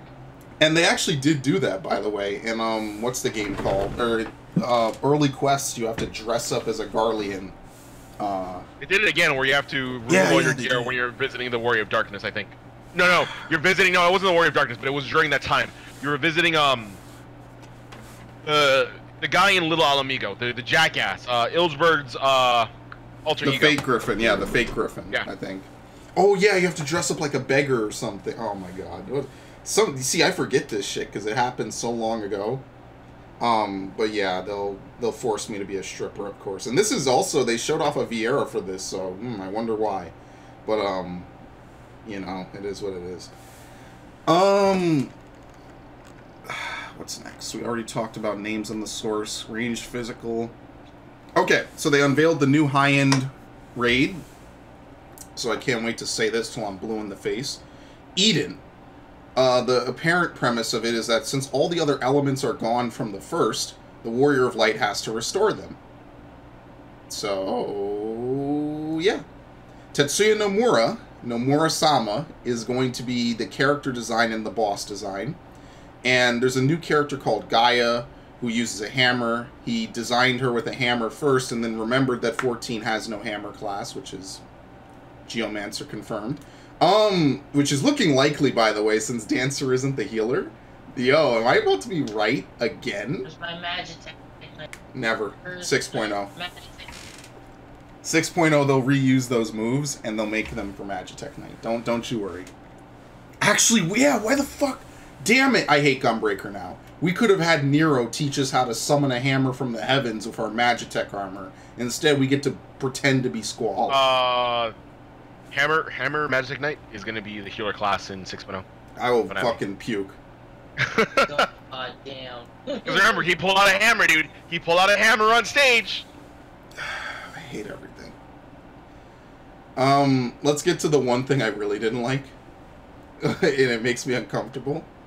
So, to counterpart... And by the way, again, this was leaked, I think, last time around. I might have talked about it. And Blue Fever might have revealed this. I think he did. He changed his, like, profile picture. To counterpart to the female-only Viera, we are getting a male-only playable race called the Hrothgar. Now, what they did talk about... No, go ahead. I think Warriors are going to look interesting. Like, Hrothgar Warriors. Yeah, they'll look good on Warriors and nothing else. At least they're not Rogadins. Yeah, Rogadins actually look decent. Listen, people say Rogadin Dragoons look stupid. Imagine having that big fucker land on you with a spear. Your ass is grass, dude. Whatever. Okay, dude. You know what? Rogadin females do look agile, but that, you know, Rogadin males are kind of fucked up. Rogadin actually were the original male-only race. The females weren't playable in the same way that Makode also were female-only and had no males. Because, again, since we're all very familiar with Makode breeding patterns, males are very, very, very, very rare in Makode. Now, the game would never let you believe that, but that's according to the lore. Makode males are very, very, very infrequent. It's like, what, I think 1 out of every 10 or something? And that's why they have a very interesting breeding patterns between the Seekers of the Sun and the Keepers of the Moon. But I'm not going to... We need to have a whole episode on that, by the way. That will be an amazing episode. In cross-racial breeding... I don't think they ever addressed that. Did they? Lalafels and Rogan. Lalafels and Hrothgar? What are you talking about? We got to get some really ridiculous Skitty on Whale Lord shit. And with that, let's get back to it. Yep. They specifically said that Hrothgar have unique heads. Hrothgar and Viera have unique heads, and both have unique customizable... I'm such an idiot. Options. There you go. Both have 2 clans, like all races, which will be interesting for the Viera. I can't remember. I think there's 2 types of Viera and Ivalice. There's the type that live in the woods their whole life, and then there's the type like Fran, who forsake their birthright as wood keepers and go live amongst humans and other races. And that's a thing. That's actually a plot point in Final Fantasy XII. Well, it's more that you forsake your birthright and you're not allowed back. And that's kind of the plot of Final Fantasy XII, is that Fran has to go back and, like, talk with people who fucking hate her because she left them. And they don't like Viera who leave the forest, which is why they never leave the forest. And even then, they don't leave their hunting grounds. If you remember in the monastery, they specifically state they almost never go into the monastery unless they absolutely have to. And they apparently also love Agrias. They respect her greatly. Because Fran remarks that her sisters would love to hear of her fate. Which is kind of a shitty fate. My Ovilia awaits. And War of the Lions should be out on Steam right now, and it's not. Feels bad. So like all the other races, Hrothgar have a counterpart name on the first. And fans of the series might recognize it. It's Ronso. And Ronso, of course, being the name... Blue Fever, dude. Blue fucking Fever. But Ronzo being the name that is, well, it's Kimahri's last name in Final Fantasy X. The Viera are just called Vis. I can't think off the top of my head where that's from. Yeah, then down here I have a whole bunch of leaked screenshots where they basically dummied in the text for Hrothgar, which led us to believe this was after they announced the Viera. So I think it was in the French client. Apparently, the way this game decides your race is that it says if player's not female, the player's male. So they have to have both cases. Yeah, so they have that. And since Hrothgar don't have that, you have to put the race name specifically. So they kind of, by making it only one sex, they kind of spoiled it in the code. Because basically what it does is it checks to see all this stuff. And since, okay, you're a Lalafell? Cool, you're a Lalafell. Whatever that has to do with the quest line. See, this is very rare. Usually your race is not really brought up. Even your class is sparingly brought up. Like, they don't want to make too much exclusive content, which is why, like, Dragoons get a little thing well, they get a lot of stuff in Heavensward, because they get, the might of two Azure Dragoons will destroy Nidhogg or whatever. And monks got cucked, so they don't get shit. Ninjas and samurai get a little bit, I guess, in Stormblood somewhere. And this is the first expansion where tanks are the main meat. So I have to play Dark Knight, don't I? There's no other fucking option. Pretty much. I have to, because you know what? The Dark Knight sword grew on me a bit.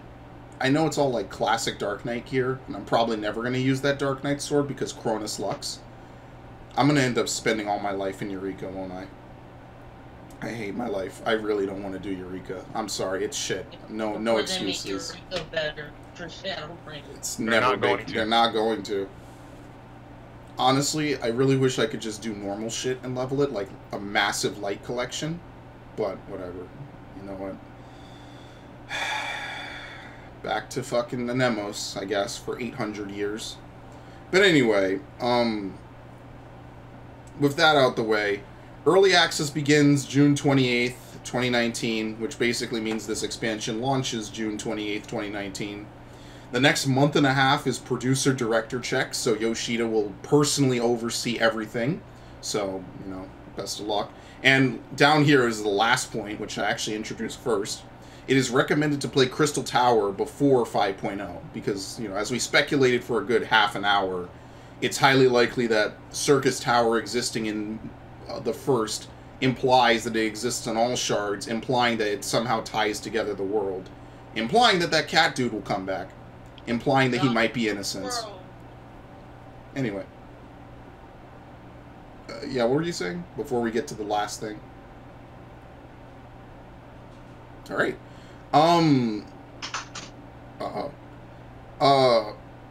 Now, I forget when this happened because I don't date anything on my fucking podcast topics, which means I cannot trace when this change was made.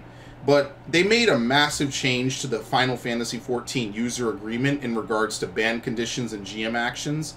Now, I'm not going to skirt over the whole text because it's a wall of text, and, you know, this was before they announced when the FanFest was. I'm just going to scroll down, and we'll just talk about the pictures because I like the pictures, because everyone loves diagrams and pictures. They're so much easier to understand than, you know, walls of text. They basically redefined what an offensive expression is in Final Fantasy XIV. Now, anything that causes harm, that causes someone to report you, that's offensive. I would just like to point out that I don't expect a massive wave of people. By the way, I can't wait for the Chinese expansion for people to start saying, oh wait, this game came out in China, didn't it? Yeah, this game exists in China. God, I can't wait for the global servers for people to say Free Tibet and Taiwan yeah, all this stuff. And to get permaban. Tiananmen Square. Yeah, if you say certain things in Chinese games, they kick you. You're gone. That's it. That's how China is. And they don't like to acknowledge certain things or even have you talk about it. So, you know, when next time you say America's shitty, just remember you could talk about Winnie the Pooh. Also, you could call the president an orange or whatever the fuck you want. You could have dog chew toys of him. I don't think you could do that in China. I don't think you could do that in most countries. But anyway, yeah, they redefine, and the reason why I put this in here, I don't expect people to get banned all over the place. I think it's really just to give. Ow, I stuck myself. That kind of hurt. I don't expect people to get banned all over the place. I don't really expect the world to collapse. But what I did expect a little more from a professional business is less usage of completely vague and open-ended word statements regarding account actions. The way that they describe offensive action expressions, I'll just read it verbatim. An offensive expression means an expression in general that inflicts emotional distress by being offensive to another person. Offensive expression may include, it's an itemized list, aggressive expressions such as violent language, slander, insult, or threat. That's reasonable. I can get behind that. Expressions that provoke or belittle another person, such as excessive criticism, negation, or ridicule. You know, negation, you know, I'm a little whatever. Okay, sure. Don't beat someone to death. Expressions that significantly lack consideration for another person. That's a little ambiguous. That's a little vague. It depends, like, we get to the point now where it's kind of a little weird. Alright. My personal favorite. Just updated this so that way they can just say, you know what? Any rule here we can just point to. Yeah, we get rid of them. But this next rule is my favorite. Expressions that unilaterally reject another person's opinion. Your DPS is low. No, it's not. It's not. Oh my god. They've also banned the use. This is actually the more important one. I mean, it's that way if you kick someone for improv, because Yoshi P himself gave people's blessings where if someone doesn't congeal with your play style, you can get rid of them. Yeah, you can kick them. Now you can't do that anymore. That's a bannable offense. Yeah, apparently you have to leave yourself. You just have to, you can't ban people for, you know, not conforming to your play style. You gotta leave yourself, and then I guess, I don't know, reform the party, whatever. I don't expect people to have to redo everything the way they do it, but if you do get action for something, this is a wide and vague list of reasons you could get action for. So, for instance, unilaterally rejecting someone's opinion. Well, humans aren't perfect. What if they're just wrong? And believe it or not, people on Final Fantasy can be wrong. I know this is a shocker. I know this is a horrible shocker. Everyone is perfect on this game. This is not fucking Overwatch, actually. I'm not even going to pretend. A lot of you people are fucking wrong. I'm sorry. And that includes me. I'm wrong too. Sergio's wrong sometimes. Max is wrong sometimes. But a lot of you are real wrong. And I do not want to... Tower, like that World of Darkness strat. The World of Darkness strat I hate because it's kind of irrelevant now. And even then, people tout it. Oh, right? Like, if you say a plan, right? Here's the plan we're going with. Whatever. It could be a great plan I agree with. Could be a shitty plan I hate. But if people don't even stick to the fucking plan, then it's not a good plan. Now, is it? Right? Is it? It's not a good fucking plan. That's all I'll say about that shit. But I hate that fucking strat. I hate it so fucking much. Because when I'm the only person that goes in, and then 2 more DPS show up, and then they just expect the stomach to break, I just want to, like, I want to tear skin. I want to pull fucking hair out. I want to scream to the heavens. What is wrong with you, colorful language here? Oh, don't get banned. That's enough. Yeah, no, I would never say it in fucking chat. Don't worry. I'll say it on... I won't even say it on Twitch stream. If I ever say colorful language, it'll be on my YouTube stream. Don't worry. I'll be okay. I'll figure it out. Unilaterally rejecting someone else's opinion. Who cares? Why do I give a fuck about someone else's opinion? That's another good question. Even when it's not about something that's wrong. Why the fuck would I care what someone else thinks inherently?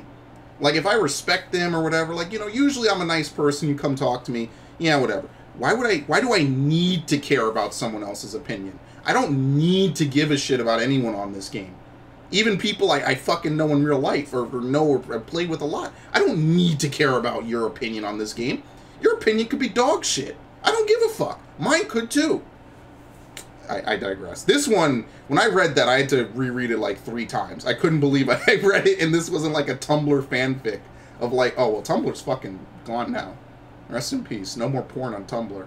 But, what's the next fanfic website? Fanfiction? DeviantArt or some shit? No, there's Twitter? literally a site called Fanfiction. I know, but you know what I mean, like Twitter or some shit. Like people posting on Twitter. I don't know. Yeah. No, people post like 18 plus fanfics on fanfiction.net. Yeah, you're right. So yeah, fanfic, I guess. Expressions that any reasonable person would find offensive. This is so fucking ambiguous depending on so many things. Culture, political beliefs, religious beliefs, racial background. This is so ambiguous. It's not, you can't, it would, can't even explain it. There are people in my fucking, in this Discord who fucking have different beliefs about certain things. And I would say we're all pretty reasonable. We're all pretty smart. We all, you know, are reasonably well-educated people.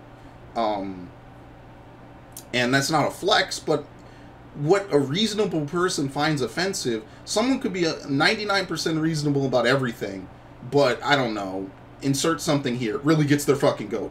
Anime really just fucking drives them up the wall. I don't know, something real weird. It's so ambiguous, I hate it. Compelling a play style. Oh, wait a minute. Max. Yeah. The ABC strat compels a play style. Huh, I like these rules. Never mind. And if you don't like it, it rejects theirs. Oh, what's that? Hold on a second. What if they don't want to be the boss? What if they're a pacifist? Hold on a second. What if they're a pacifist and they don't feel like fighting? They just want to be in the content and just exist. And you tell them, no, you can't do that. These rules are great. Yes. These rules are fucking great.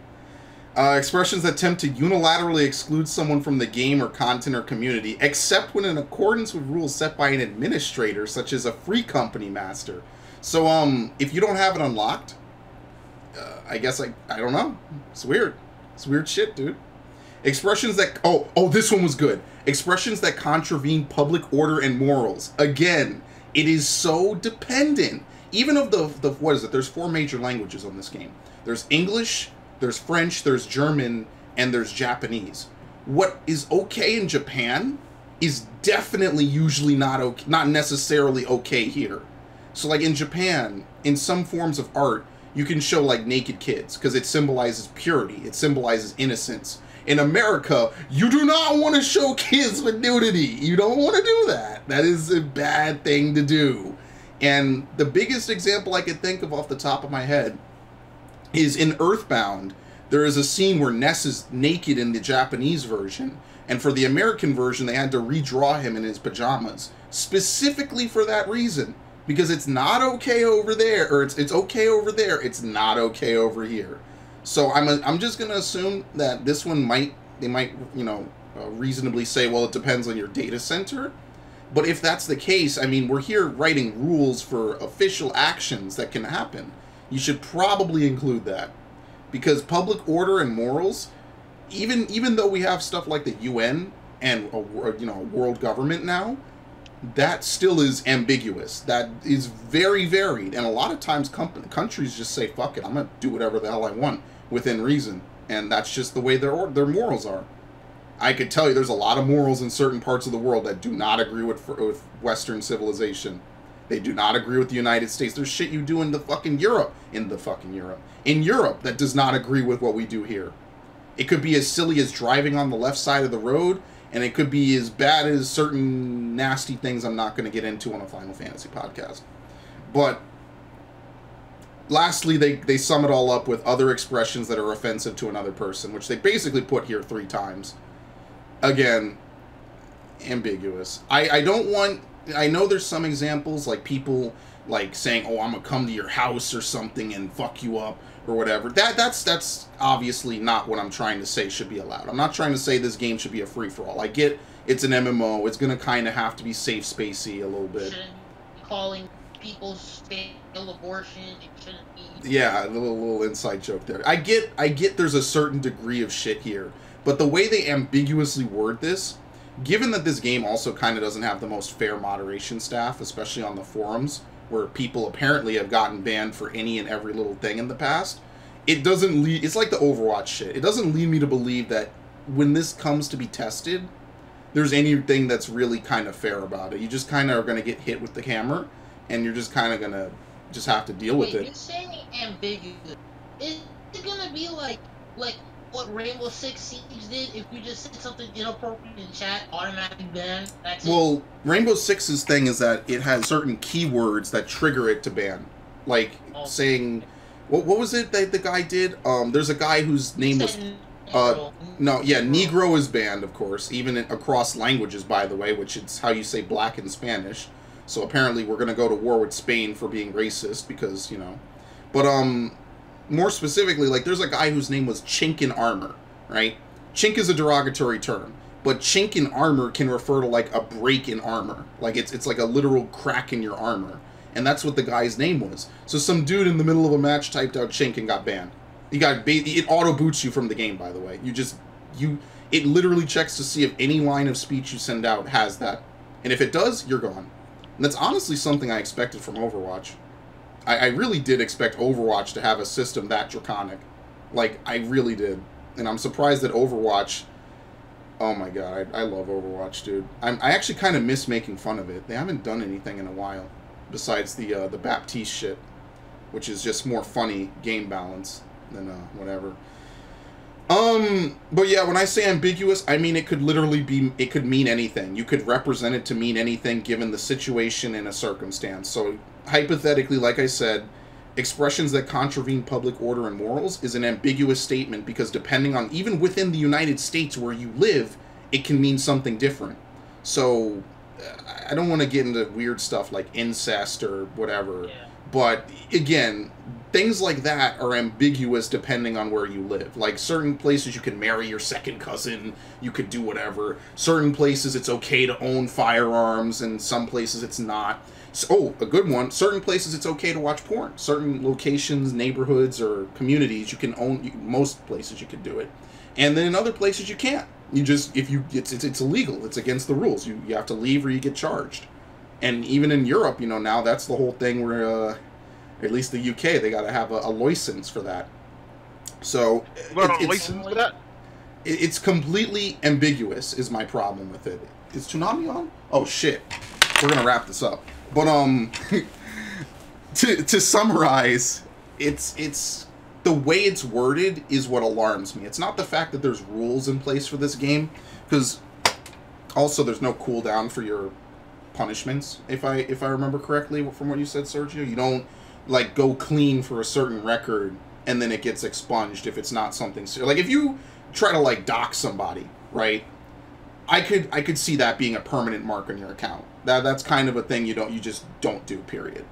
But if you, like, say, if you get pissed at someone, and you say, dude, fuck off, I'm sick of your shit, or whatever, and maybe you get in trouble for that, maybe you go a little bit harder than that, I could see that being something that gets forgiven. I think that, honestly, it should be something that gets forgiven.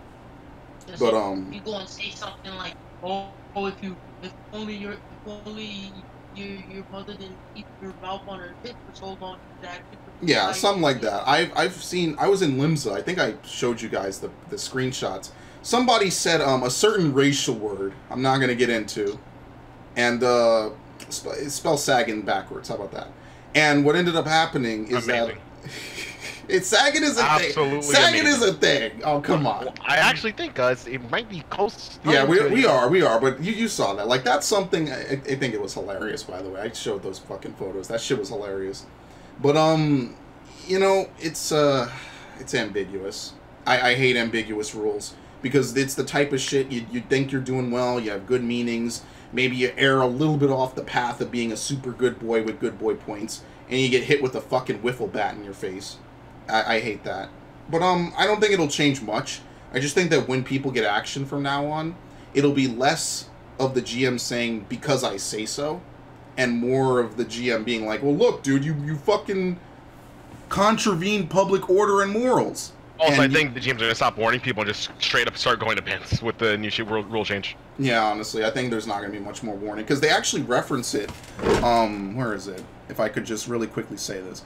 They specifically say on point C, and this is the last point I'll reference on this. They specifically say, however, times have changed, and although Final Fantasy is an MMORPG, it is now our belief that for the better of a community as a whole, we need to intervene in situations where a player is subject to an abusive behavior of another player, rather than worrying about inhibiting communication between players. So rather than just have blocks and, you know, whatever, chat changes and whatnot, they're going to directly intervene in a lot of this. And specifically at the bottom, note that penalties have been adjusted so appropriate action can be taken against offensive players.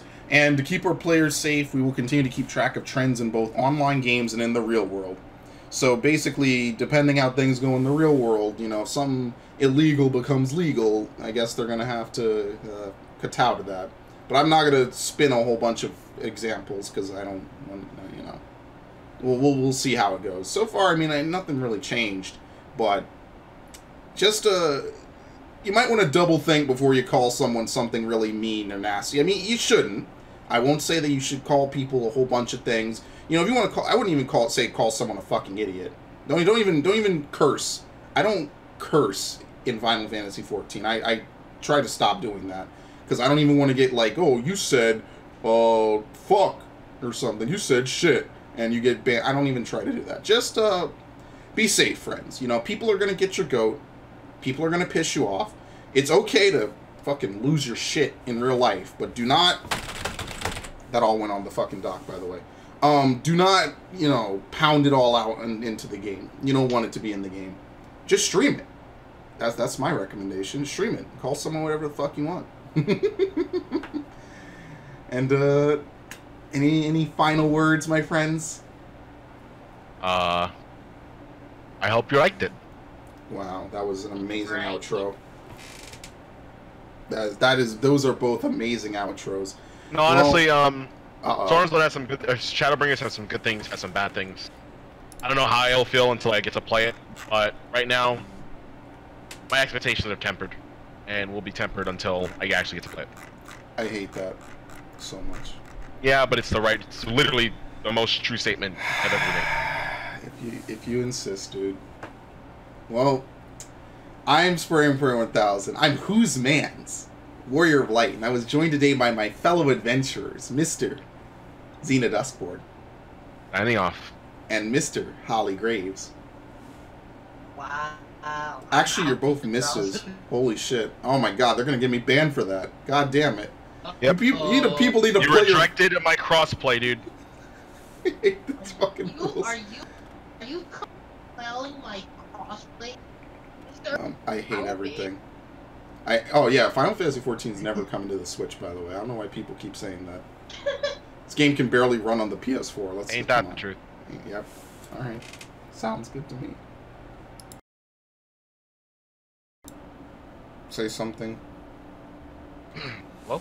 First of all, how do you feel, buddy? You had a rough day, and then you didn't even really need to do it. Yep, I know that feeling. But anyway, it is what it is.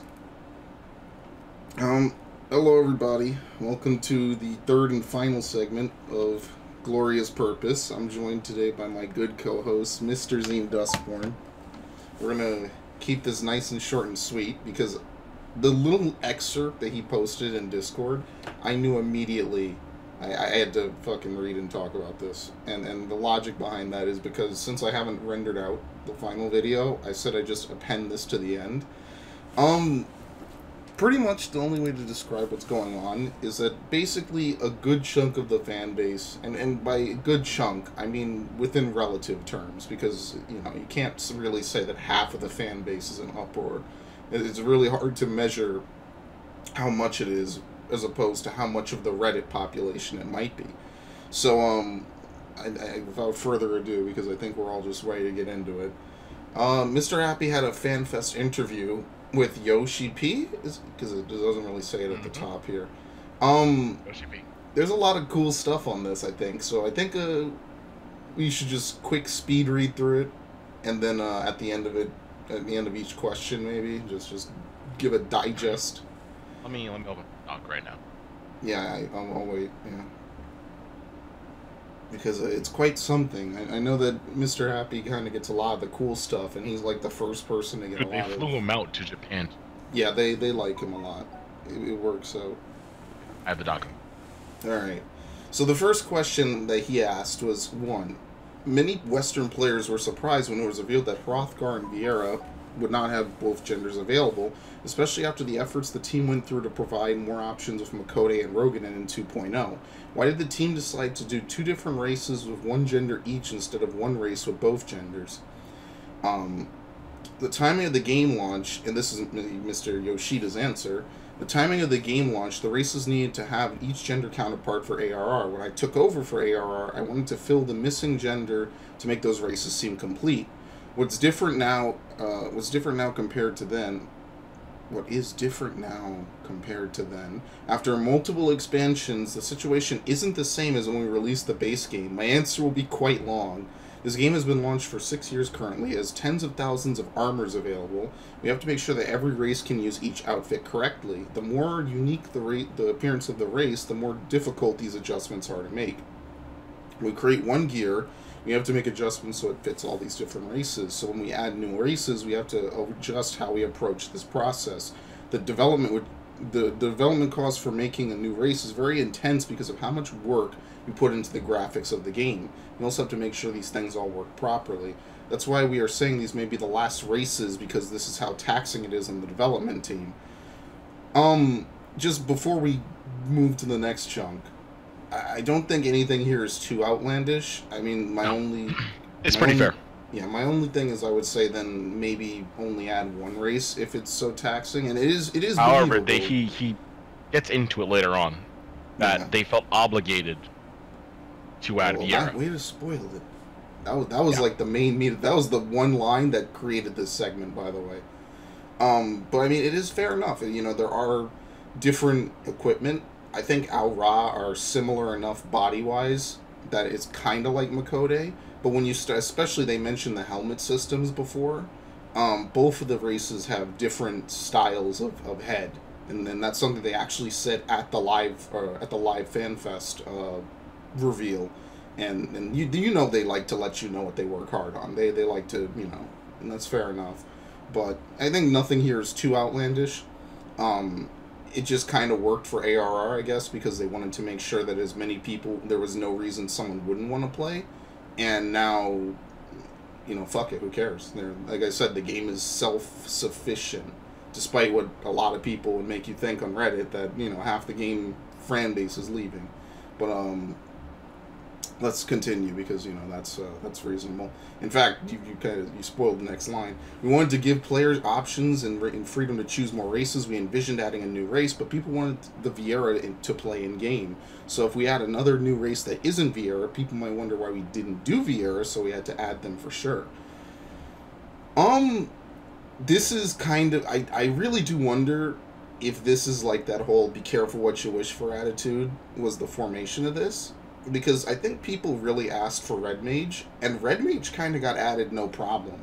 I don't think that Red Mage had that same issue that Blue Mage, Dancer, and Viera have had, where they kind of just put it in, and it feels like they do it just because people want it. But there you have it. Yoshi P will put something in the game if he really does feel that people want it. Now... Well, that's not a terrible thing. Yeah, no, that's not terrible. That's cool. But we get to the problem of... you know, with lore and different choices about that, and it's not bad inherently, but it does kind of prove the point that if people do ask for something, he will take it into consideration, and as he said before, he has the final say on what makes the final cut. So if you basically create enough of a movement, he'll give it to you. The problem is, you know, we get stuff like Blue Mage if that's the case, which is, you know, it's one of those gambling games, I guess, if you really think that Yoshida will see what you want eye to eye with you. But that's fine. We had a big discussion. We added Al Ra and Heaven's Ward, whether to add Al Ra or Viera. We knew we only had female Viera for reference. We had no idea what to do for the male variant. We would have to use our own imagination. There was fear how we would approach that. Perhaps an Elysian body with a Makode face and bunny ears. And then he asked, would this be the right way to add this race to the game? When we create a fantasy game, especially for a teen, we have a good variety of races. We don't really need any more cute or sweet-looking characters because we have so many as it is. Especially for 14, we have many symbols of power and strength, such as Highlander or Rogadins. We wanted something more animal-like. It's not that we wanted to create it's not like that we wanted to create a Wild West of characters, but we do need good variety, so the answer is simple. Viera was sought after we had to add those. To expand the game and its options, we also want to add Hrothgar. He kind of ends this question really fucking quick, because it kind of doesn't mention how Hrothgar got thrown into the equation, which is, I don't know. You know how I feel about Hrothgar. I think they look really kind of meh. But Yeah. I don't. They're not the best. They don't really look that great. And I don't disagree with people who would want female Viera or male Viera. I don't think that that's necessarily a bad thing, because that would kind of make a little more sense than whatever the fuck they added for those gigantic catmen. But I think that at the bare minimum, there might be some... He won't do anything he's not comfortable with. And that's kind of weird to even consider, because this whole game is based on him doing something with something that no one else felt comfortable running at the time. So it's more of a design choice, because they have the power to do that.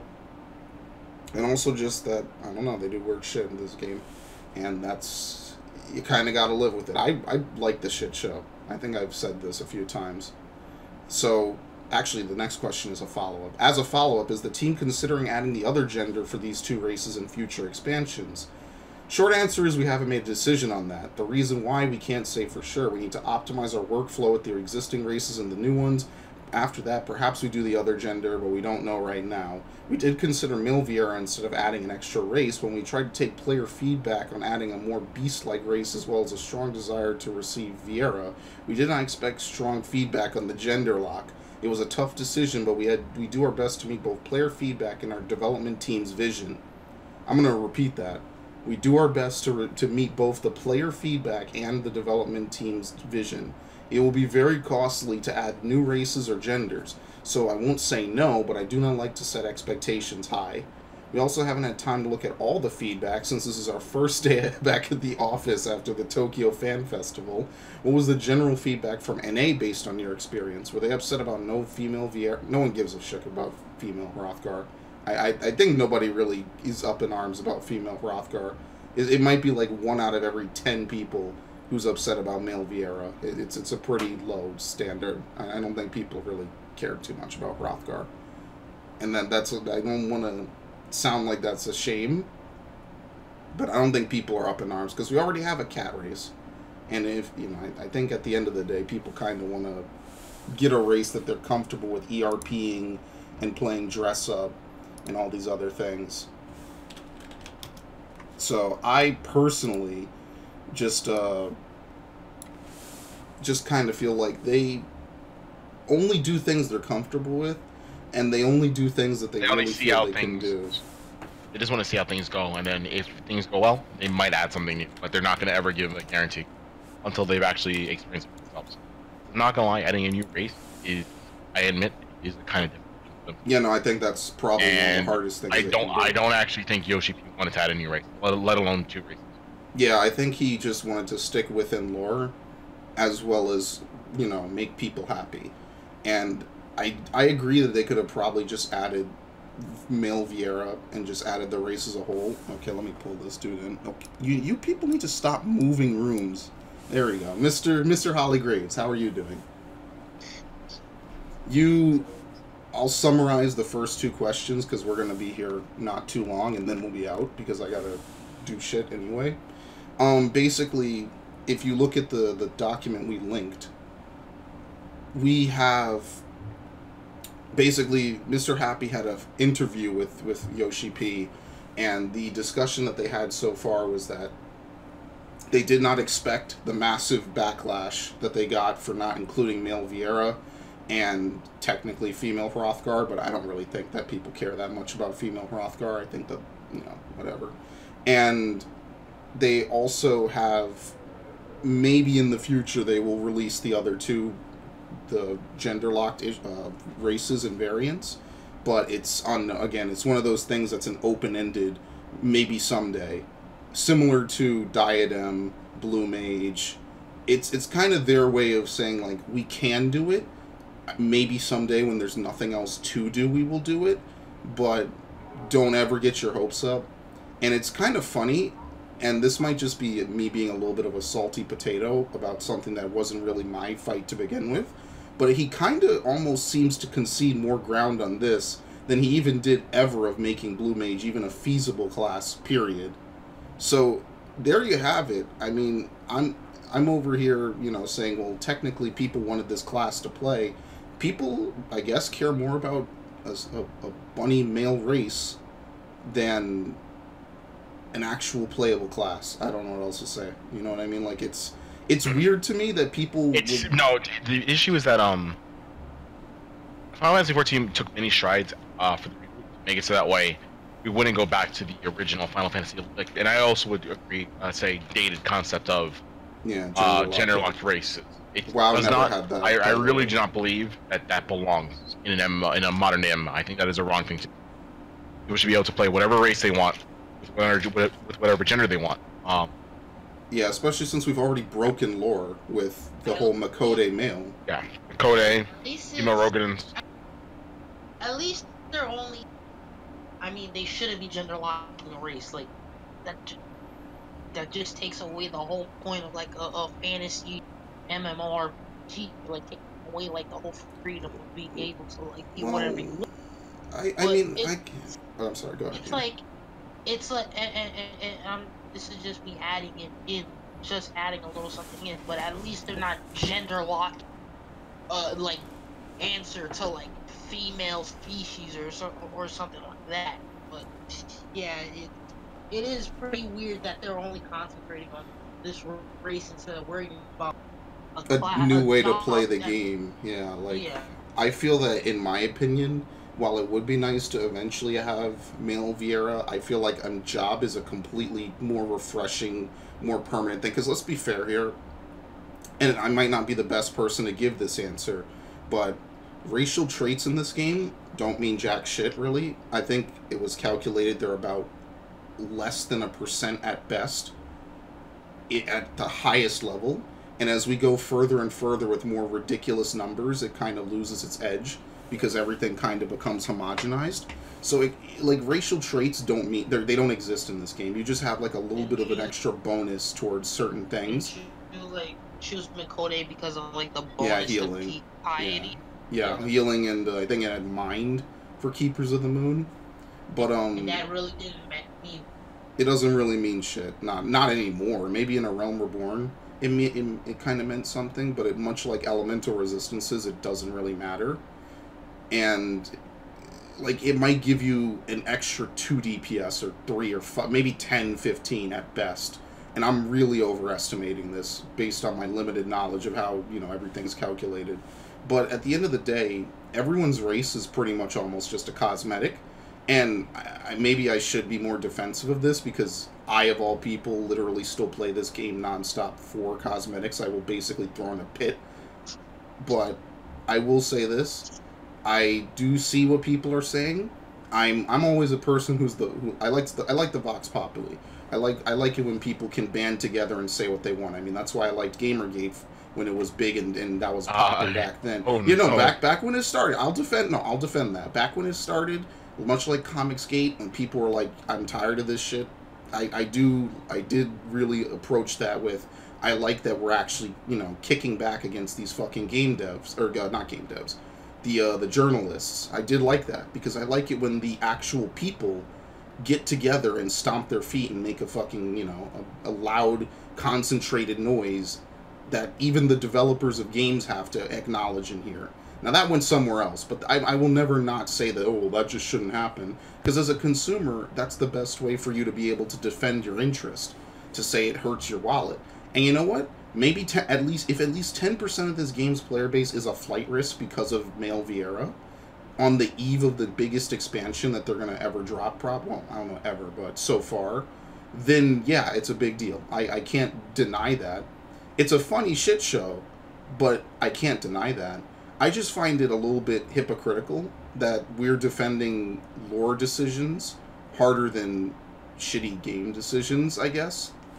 Because if you post on this subreddit any time a year ago about here's the mathematical critique of certain classes, people will fucking line up on that fucking hill, passage of arms, and just wait to be mowed down. They will stand in their fucking way to even give a nice, gentle critique of the game.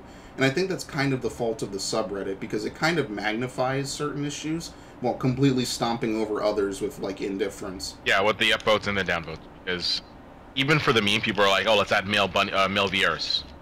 Like, and that just gets upvoted to infinity and beyond.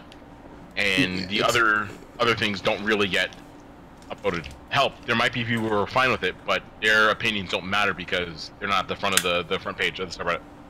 Yeah, or, I mean, it's just subreddit culture, you know? Like, certain subreddits attract certain type of people, funnel certain posts to the front.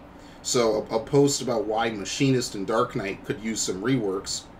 I mean, not that this hasn't been discussed to death, but outside of maybe one or two posts that had a lot of time and effort put into them, these posts usually just kind of fizzle out and disappear within a few hours. Whereas I would guarantee you that one thing about toxicity probably is still popping, because that's one of the biggest threads they've had in a while. But I don't really want to hold the subreddit possible, because a subreddit is only a small magnification of maybe even 1% of the game's active, like, hardcore player base. I wouldn't say 1%. I would say it's I'm being the generous. personifications of the extreme. Yeah, I'm being generous with that. I don't want to say that it's too much, because this game has millions of people, active subs. Now, even if you want to say only like 100,000, 200,000 of those are hardcore players, the sub probably only experiences about 15,000 different unique people a day. Or even then, might just be readers. So it's really hard to even calculate how big of a population is really reading, really posting, you know. I don't want to blow it out of proportion, but at the same time, I also don't want to misrepresent it as maybe people are just that upset, and that's fair enough. And I guess that's just how the cookie crumbles, you know. You don't always get people riled up for what you might consider the right thing. And I guess we should probably continue, because this is also something that threw a lot of fuel on the fire. Question 3. The reveal that Dancer was a ranged DPS caught a lot of players by surprise as well. Why did the team decide to add another DPS to the game as opposed to a new healer? Well, I'm going to stop that right there. I know Mr. Happy is just asking this as a full-on question, because I know that he probably can guess it. It's very easy to add a DPS to a new game. In fact, every MMO I can think of has more DPS than tank healer. That's just how it works. You want to give people the most pew-pew bang for their buck. So the only way to do that, because not everyone wants to tank, not everyone wants to heal.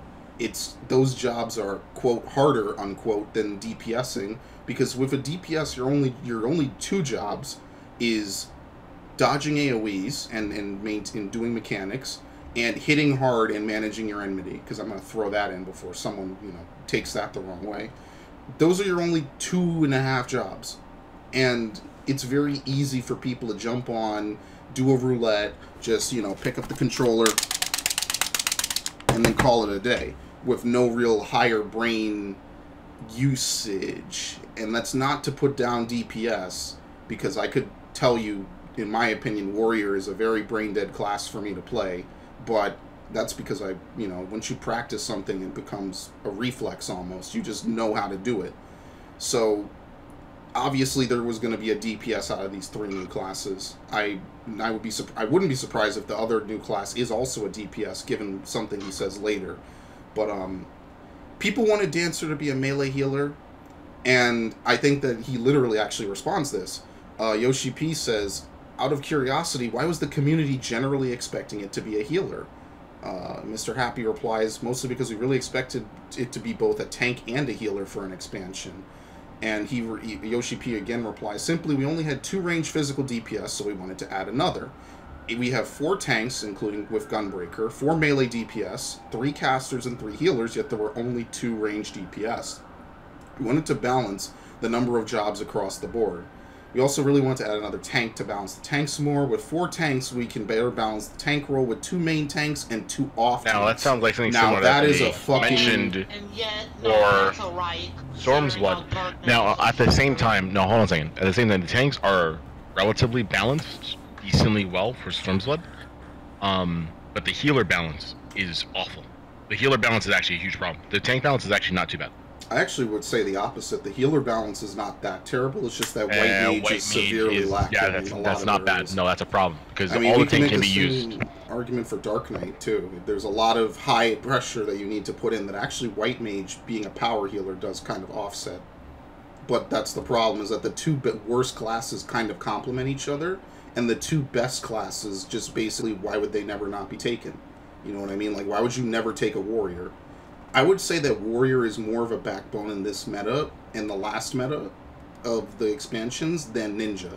It's basically guaranteed you're going to run a Warrior in almost every piece of content in this game. That's kind of the general assumption, which is why the problem with the tanking in this game with 3 tanks is that there's a defined main tank and a defined off tank. I mean, and the other role is just. I do kind of hate that though. Now they mentioned now if you scroll down, they actually address that and they say hypothetically, but ain't no hypotheticals exist for this game.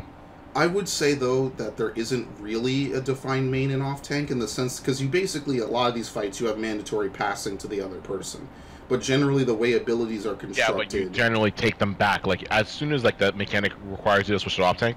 Generally, after that mechanic is resolved, I mean, but you cannot. I mean, I've done that in Final Omega where I'll just hold the tank, hold the boss. Oh, he says that Dark Knight is a main tank. I mean, sure, I've seen Paladins do it. You don't have to, but it's more the way the abilities are structured. Which it's funny, you would think that the class that has the fucking shield would be the designated main tank, and the 2 classes with big weapons would be the, pseudo DPS. It's really kind of not. Paladin is actually the perfect off tank. With cover, intervention, reprisal, Sheltron, passage. It is all these nice mitigation tools to help the other tank. The problem is that Dark Knight, for the amount of effort you put in, pretty much equates to Warrior. And Warrior with, that 90-second CD on inner release is your whole life, but, it's hard to really say what's going to happen to the tank balance. Because, actually, he says it right here, so I'll just finish this answer then. When players decide which role or job to play, even a small difference in abilities and attribute make a big difference. People like to take Paladin as an off-tank thanks to abilities like cover, so the Warrior and Dark Knight are fighting for the main tank slot most commonly. Hypothetically speaking, if we rebalance things and put Warrior as MT, then, Warrior's already kind of Well, let's talk about this. He says hypothetically. But if he's going to bring up something that's specific as that's not a hypothetical. Yeah, that's serious. That's what they're going to do. I mean, Warrior is already kind of the MT. I mean, that's kind of the point. No, he's talking about making the skill so that way there's a clear divide between what is a main tank and what is a I don't like that. But anyway, let's continue. If we rebalance things and put Warrior as an MT, then the Paladin and Dark Knight would be fighting for off tank. No matter what, we really need to balance this with 2 and 2. It's much more fair this way. So it's 2 jobs between main tank and 2 between off tank. This is very tentative, so please convey this with no indication at all of our final plans. This is going to get blown the fuck out of proportion no matter how he slices it, to be fair. But when looking at the history of healing jobs, making a strong balance between 3 jobs has been tough. With 3, I guess he said twice. With 3, it's been tough, so with the 4th, balance might get even worse. Instead of doing this, we want to prioritize balancing them this expansion. I presume he means Shadowbringers, because Stormblood is at its end. So we really do want to add a new healer at 4.0 and 5.0. We really think we need to restructure the way healers are handled. We can't keep this strict division between pure healer and barrier healer. I guess by pure he means regen. Something needs to change. He's talking about healers that use like a white mage. White mage is a pure healer. Like regen. They do recover. And now, let's talk about that for a second. Well, let's finish this just really quickly because he's got one line. Something needs to change just so we can maintain good balance. That's the main reason we didn't have a healer. Priority was to add a 3rd range, which is understandable because, basically there is only one ranged physical, to be fair, because Machinist is such a low population. And then a 4th tank, while we balance the healers better. Maybe we need to change the way we present jobs at fan festivals. People perhaps reveal the roles first, and then reveal the jobs to subvert expectations. There's that line again, Max. My favorite line. But, just before we get into the nitty-gritty of main tank, off tank, and healer balance, the only thing I want to hammer on the head is he actually says it himself, and it sounds like he was kind of surprised by this himself. Out of curiosity, why was the community expecting Dancer to be a healer? And I have no real answer to that. I think people just constantly reverberated again on Reddit and other places that it would just be a healer. That's very surprising, though, because I'm pretty sure on the official forums, unless it's the Japanese only thing, and the Japanese forums do not say that Dancer's going to be a healer. They know for a fact on the English forums, people are saying Dancer's going to be a healer, Dancer's going to be a healer. So that might be just lost in translation. I think a lot of people just echo chambered it enough to the point it became fake news, but they thought it was real. I mean, Gunbreaker being a tank was already a little bit of a shock, but it makes sense, I guess. I don't know where they read that, because they didn't really... Gunbreaker was completely out of the blue. So there was no time for people to kick it around on the forums for years or whatever. I don't even think a lot of people expected Gunbreaker, just to keep it short. But there was no time to be like, well, maybe it'll be this, or this. Gunbreaker wasn't expected until we actually saw, what's his name? Blue Fever. No, not Blue Not Fever. even. The dude. Know. The dude from, Oh, Tancred. Yeah, Tancred. Not that was Tancred, only like not Tancred. Yeah, no, the other dude. The Garlean. Oh, fuck, I couldn't tell you. I mean, they've been using gunblades for a while. The Praetorian dude, I forget his name, but oh yeah, Gaius. Yeah, Gaius came back. Gaius. Yeah, he came back. Yeah, but Thancred in the trailer was a dead giveaway, and there was no like months of anticipation. Where I think it's one of those things where people kind of tell themselves something that they want to hear enough to the point it kind of takes over reality a little bit. And at least this time, it's not something obsessive, like it leads to some really ridiculous social situation. But it's basically that Dancer kind of just people figured it would be a healer because I guess they bounced it around online enough. And I think in some games it can heal. The most recent game I can think the of biggest issue is that we had an entire expansion where there was no healer or tank. And now we're going to another expansion where there's a tank, but there's no healer. Probably not a healer, especially what he says at the end. Really problematic. He also mentioned something about adding 3 jobs. They consider making Blue Mage. They consider its development to be a full job, and that's problematic. I don't know what I feel the opposite about how I usually feel about this game about Blue Mage. I feel like that was that's something again I've talked about already. I'll talk about again, and I'll talk about for a year into the future. But I don't really consider that to even be a real class in the same way that we understand every other class in the game. But as just for that quick question of people expecting it to be healer. I'm with Yoshi P. I don't know why they expected it to be a healer. I'm dead serious. I have no clue. It's pretty scummy that we went through the entire expansion with no healer, and now it's another expansion no healer. Like, I mean, I get that. Like I said, I get that usually people expect it to be 1-1 for tank healer, but and this is the thing I've said before, and I'll say it again: do not get your expectations super high when it comes to having multiple tanks and multiple healers and having multiple classes per expansion. I think that's something that's, like, he even says it right here. They had a difficult time balancing tanks, and they have a difficult time balancing healers. There's only 3 of each. It's only going to get worse the more classes we add. And this is a theme that's going to be in every episode of this podcast. It's not necessarily a great thing that they need to add constant new classes to this game. I mean, every expansion. Yeah, but healing is kind of, unless they completely rework healing. I guess the biggest issue is that they didn't specify the changes that they're going to make for healing for 5.0 yet, and I think that they're shooting themselves in the foot by waiting until May to announce those changes. But as this is right now, healing is very stale, and people are looking for something new to do. And until they say, yeah, healing, the way healing works has been completely revamped for 5.0, people are rightfully going to be salty that there was no new healer added. Yeah, I think part of it is that they don't really have a good balance, because we all know that White Mage is lacking. I think part of it is that the gauge usage for most healers is pretty lame, other than Astrologian, which has been a thing about the class since 3.0, and is still the part that makes it potentially very broken. And I think the other part about it is just that they have classes, like there's 2, in both healers and tanks, and this is not so much DPS, there's pretty much only 2, well, it is kind of DPS. There's 2 ways that a class leans in this game. You either lean towards the scale of having a lot of mitigation and or party play, or you lean towards the scale of having high DPS. So on one end we have Warrior, which kind of does high DPS and a little bit of party play. Warrior's kind of like dead in the middle, but it does high DPS for reasonably low skill, and it also does a lot of other stuff. Paladin has a whole bunch of other shit that makes it really nice. You can cheese mechanics, you can do a lot of stuff with cover. Hallowed Ground is infinitely better than Living Dead with 2 extra minutes on the CD. And that was kind of the problem with Dark Knight, is that early Stormblood Dark Knight, after the Warrior buff in 4.1 to inner release, pretty much sealed the fate of Dark Knight. Because with Shadow Wall taking the same time cooldown as, what's the other fucking one? Sentinel, with an extra minute on the CD for the same amount of mitigation as Vengeance, with Blackest Night only being 5 seconds, with the mitigation, the high skill usage being kind of bad, blood gauge being awkward. Dark Knight has the potential. It's just very hard to justify it, much like Machinist, when Warrior can do pretty much everything it can and better. And I can say for sure that, you know... Including its base CPS. Like, the Warrior's party play is pretty high, and it also has... Does this have the highest DPS out of all the tanks, or is that... Yeah, currently it's the highest. It's leading by 300 last I checked. I mean, 300 and this is might for the not upper end sound of play, a lot. correct? Like, this is for the top 1% This is like of 75 and above.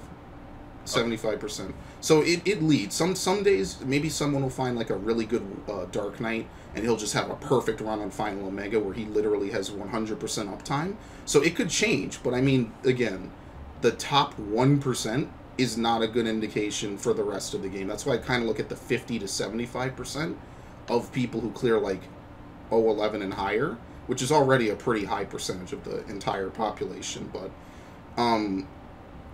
it kind of ends up being the problem that like Dark Knight and White Mage don't really fit on the spectrum, because you don't really need a super heavy power healer the higher your skill cap goes. You don't need a White Mage to cure Living Dead's Walking Dead, if you know how to heal and if you have good healers. And that's kind of becoming the problem, is that White Mage doesn't really have a gauge that helps, and it doesn't really have it has no movement off global cooldowns, which is funny that we talk about this, because I remember that thread from a while ago where people were like, no, don't give it an off global cooldown, it'll appeal to the FF loggers.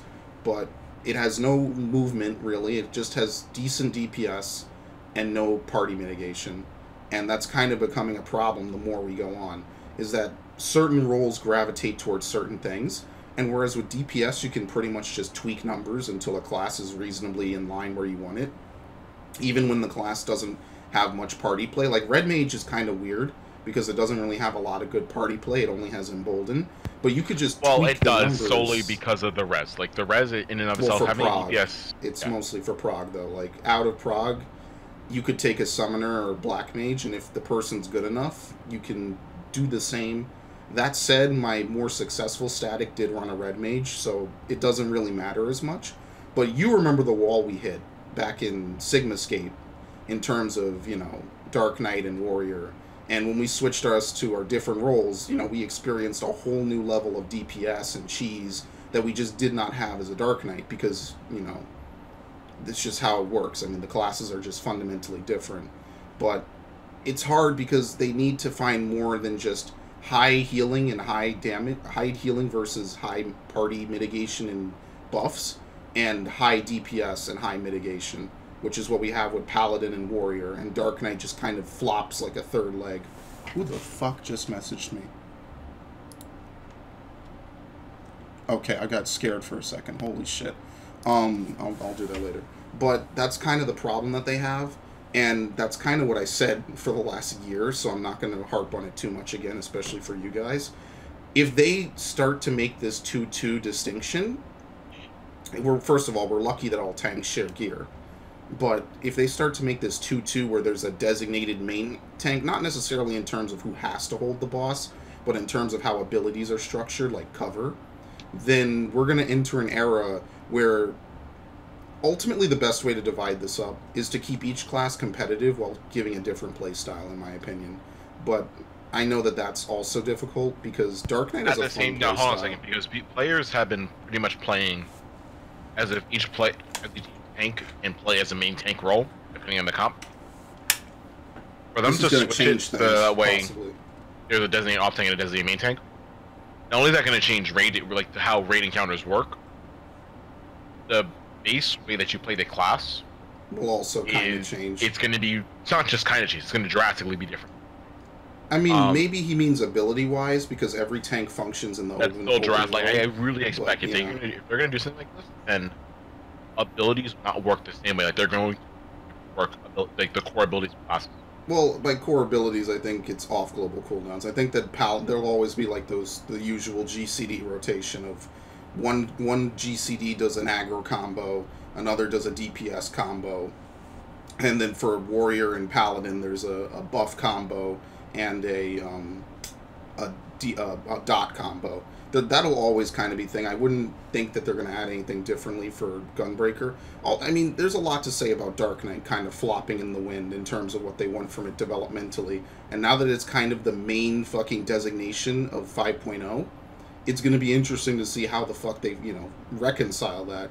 You wouldn't want to have a class be the focus point of an entire expansion and story and not have it be at least somewhat, you know, relevant. Have it be something decent.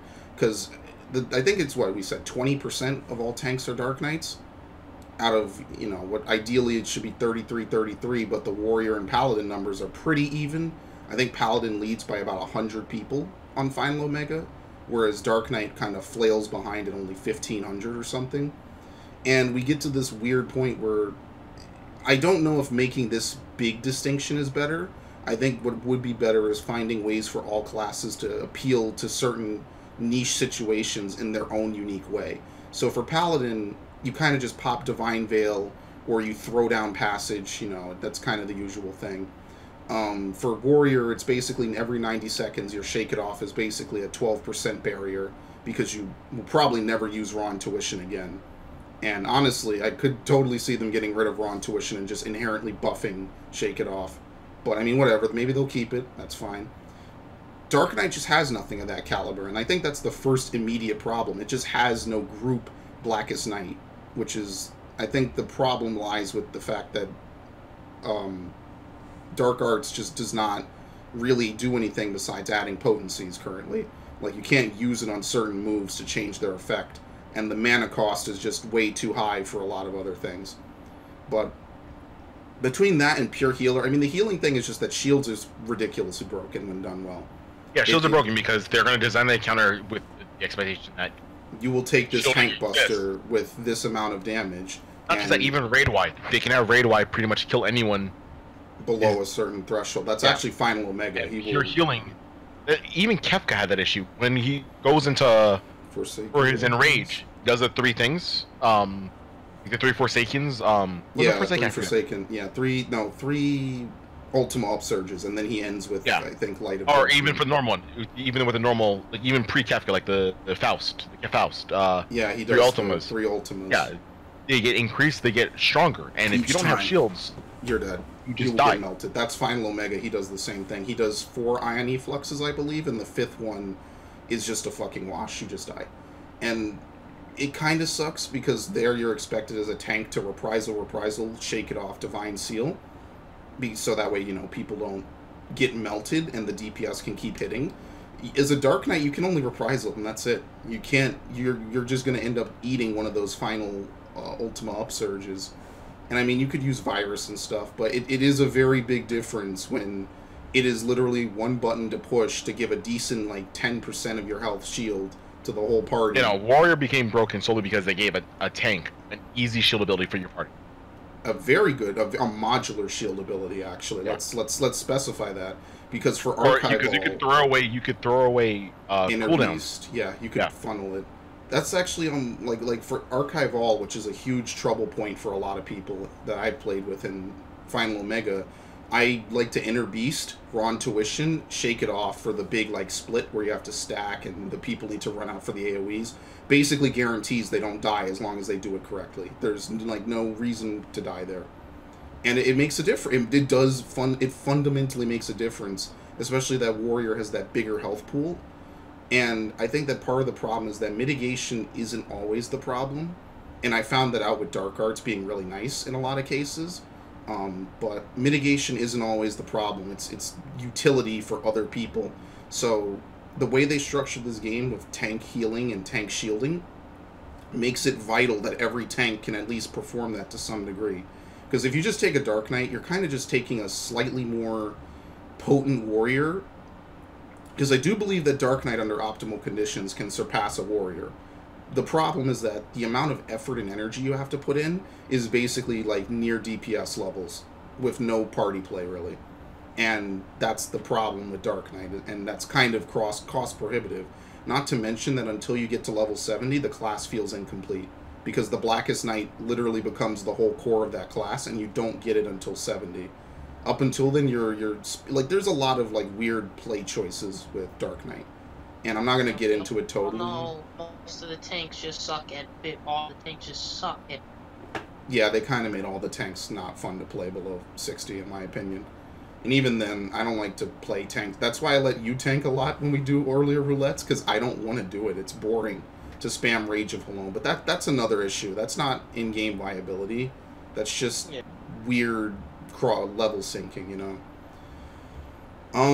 But yeah, to get back to the point, it's hard. They need to figure out, instead of it being like a slider, I guess, where on in one end you have high party play, and on the other you have high DPS / high healing, they need to find a way to give the classes on the pure DPS, pure healing aspect something more attractive than just, well, they heal, like White Mage just heals a lot, and Dark Knight just does a lot of damage, because it's clearly becoming a thing, even since Heaven's Ward, that wasn't good enough. I think Heaven's Ward we had a pretty damage-heavy meta, which kind of made a little more sense. But now that we're moving on to the party play meta for the support jobs, we need more. It's not just good enough to be a high DPS, because if people get melted, what does it matter? You know, it's like, we need more. And I think that's the biggest challenge they're going to face. They need to give Dark Knight and White Mage something more to balance that. And, I mean, we're getting another tank. I think White Mage could use damage, like straight-up damage, because I noticed that we already said that Scholar's damage is kind of high for what they bring to the table. I think it should be the other way around, because shielding, it's so inherently busted with the way that it works. Like, to be able to overheal someone is better than just to be able to heal them to their maximum, because if the damage does more than their maximum, you die. There's nothing you can do about it. You can't heal someone dying. I would like to maybe think like a stem ability. Like in some Final Fantasies, you can overheal, and while you can't heal beyond that anymore, that becomes health. But that just actually that would be interesting. Where over time it goes down. No, actually that would be interesting. Where White Mage can heal you for more than your cap, but over time that it would reduce very quickly. Yeah. So like right before a tank buster, so like Lucio shields from Final Fantasy. Final Fantasy. Yeah, no, I hear you though, but. It becomes that thing where it's like, that would be interesting in the sense, like, it would give White Mage a little bit of viability, but at the same time, they'd have to make sure that, because basically, shields is overhealing. You just don't necessarily have to be at your cap to receive them. So, like, if you're at 50% and you get shielded for 20,000, that's essentially an effective extra 20,000 health added onto your health bar. And, I mean, that's cool and all, but it does end up being a thing. Like, that's why I play Scholar at lower levels, because shielding is really broken, like pre-level 50. It's very broken to be able to shield someone. And I was actually playing with a friend earlier, and I was playing Scholar, and I kind of didn't want to, but my reason why is because, like, Galvanize is broken. Like, at low levels, it's broken. At high levels, a crit low, I think, gives double the shield amount, and that is like a 26,000 shield, potentially. And I mean, you know, we get to these really high numbers. It also doesn't help that both Paladin and Warrior have access to Equilibrium. Equilibrium is also a really ridiculous move. Don't let them hear that, though.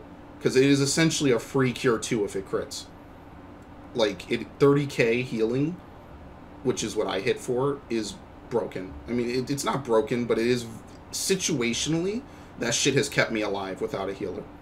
I've killed bosses with no healers because of Equilibrium and Inner Beast. But it does change things up, I feel. And we need to get something more for White Mage. Now, I don't know if they want to give it like a stim ability, where like if it overheals or something, it can do more stuff. But overhealing is frequently a problem with regen healers. I don't think Diurnal Astrologian needs anything. I think Astrologian is probably one of the most balanced healers. Yeah, because it has both options. It has both shield healing and raw healing. We're already going to probably lose the Spire, so they might have to rebalance the way Royal Road works. But we are still getting good... Like, Astrologian has been a part of the meta since it debuted. And even not in the meta, like, if you're not running a meta comp, the balance... It's always been flexible. There's no issue with running an Astrologian. Yeah, the balance is still basic. I mean, we have a Discord named after it. It's the most nice thing added to the game, because it can facilitate a clear, where otherwise, without it, you know, you wouldn't have gotten it.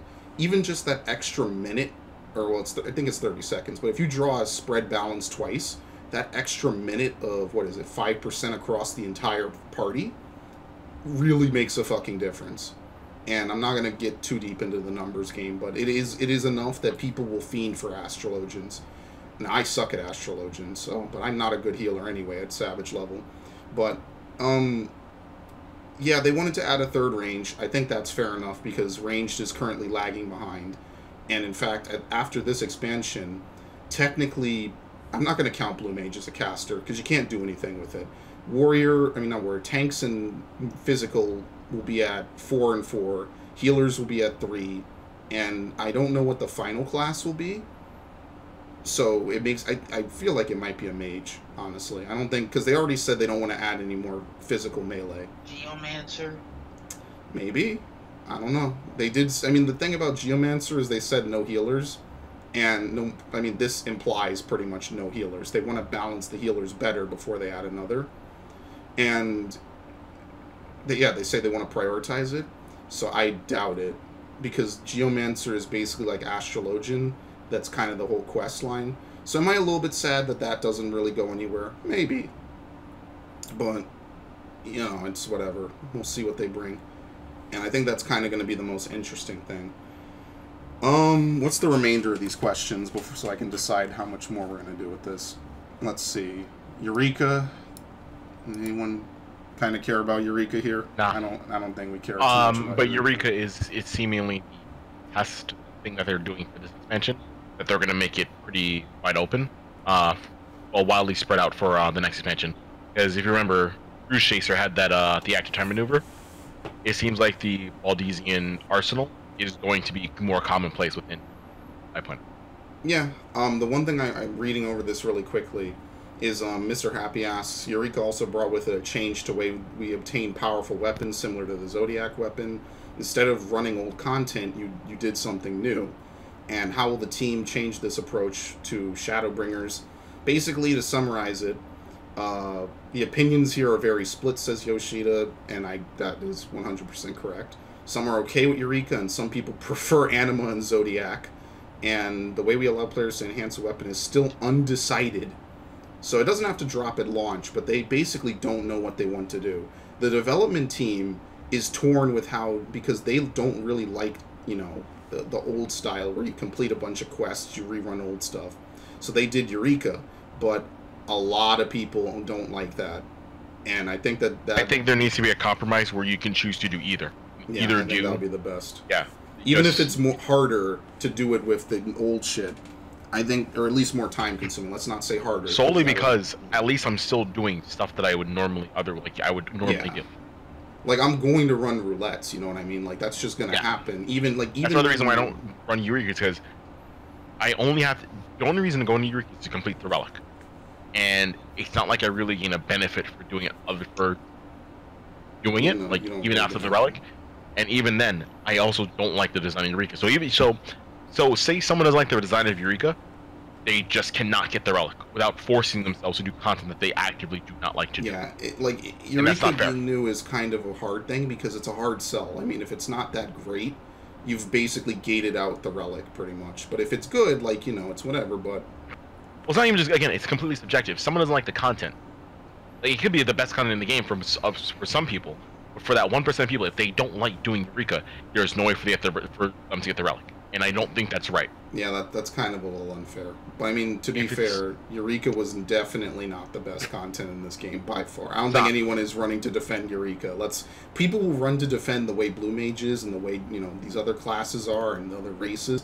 Nobody is pretty much sprinting to defend Eureka. It's basically but see, that's what really gets me, is that it's a borderline grind fest. Like, if anyone here has ever spent any time in Eureka, you know that it is a party-intensive snooze fest. You basically spend 20 levels waiting while other people kill shit. You try not to. It's like what I used to do for older MMOs in terms of grinding, and that's why I said when I initially got into playing Gmr Online. But here's the thing. The reason I thought that was a good thing, but it's honestly an awful thing, because I'm now used to the more modern designs of dungeons. You run it, you get your guaranteed rewards, you're done. I mean, yeah, not only that, I used to play WoW, WoW Basic or WoW Classic is such a different beast from what it is today, which is such a different beast from Final Fantasy. You used to have to travel, like physically travel. You had to buy arrows if you wanted to use ranged abilities. That's why I don't like the way that it... Like, there's a reason why I like Final Fantasy. When you play a bard or a machinist, you don't have to give a fuck about your ammo. You just fire infinite arrows and infinite bullets. You're just on TP.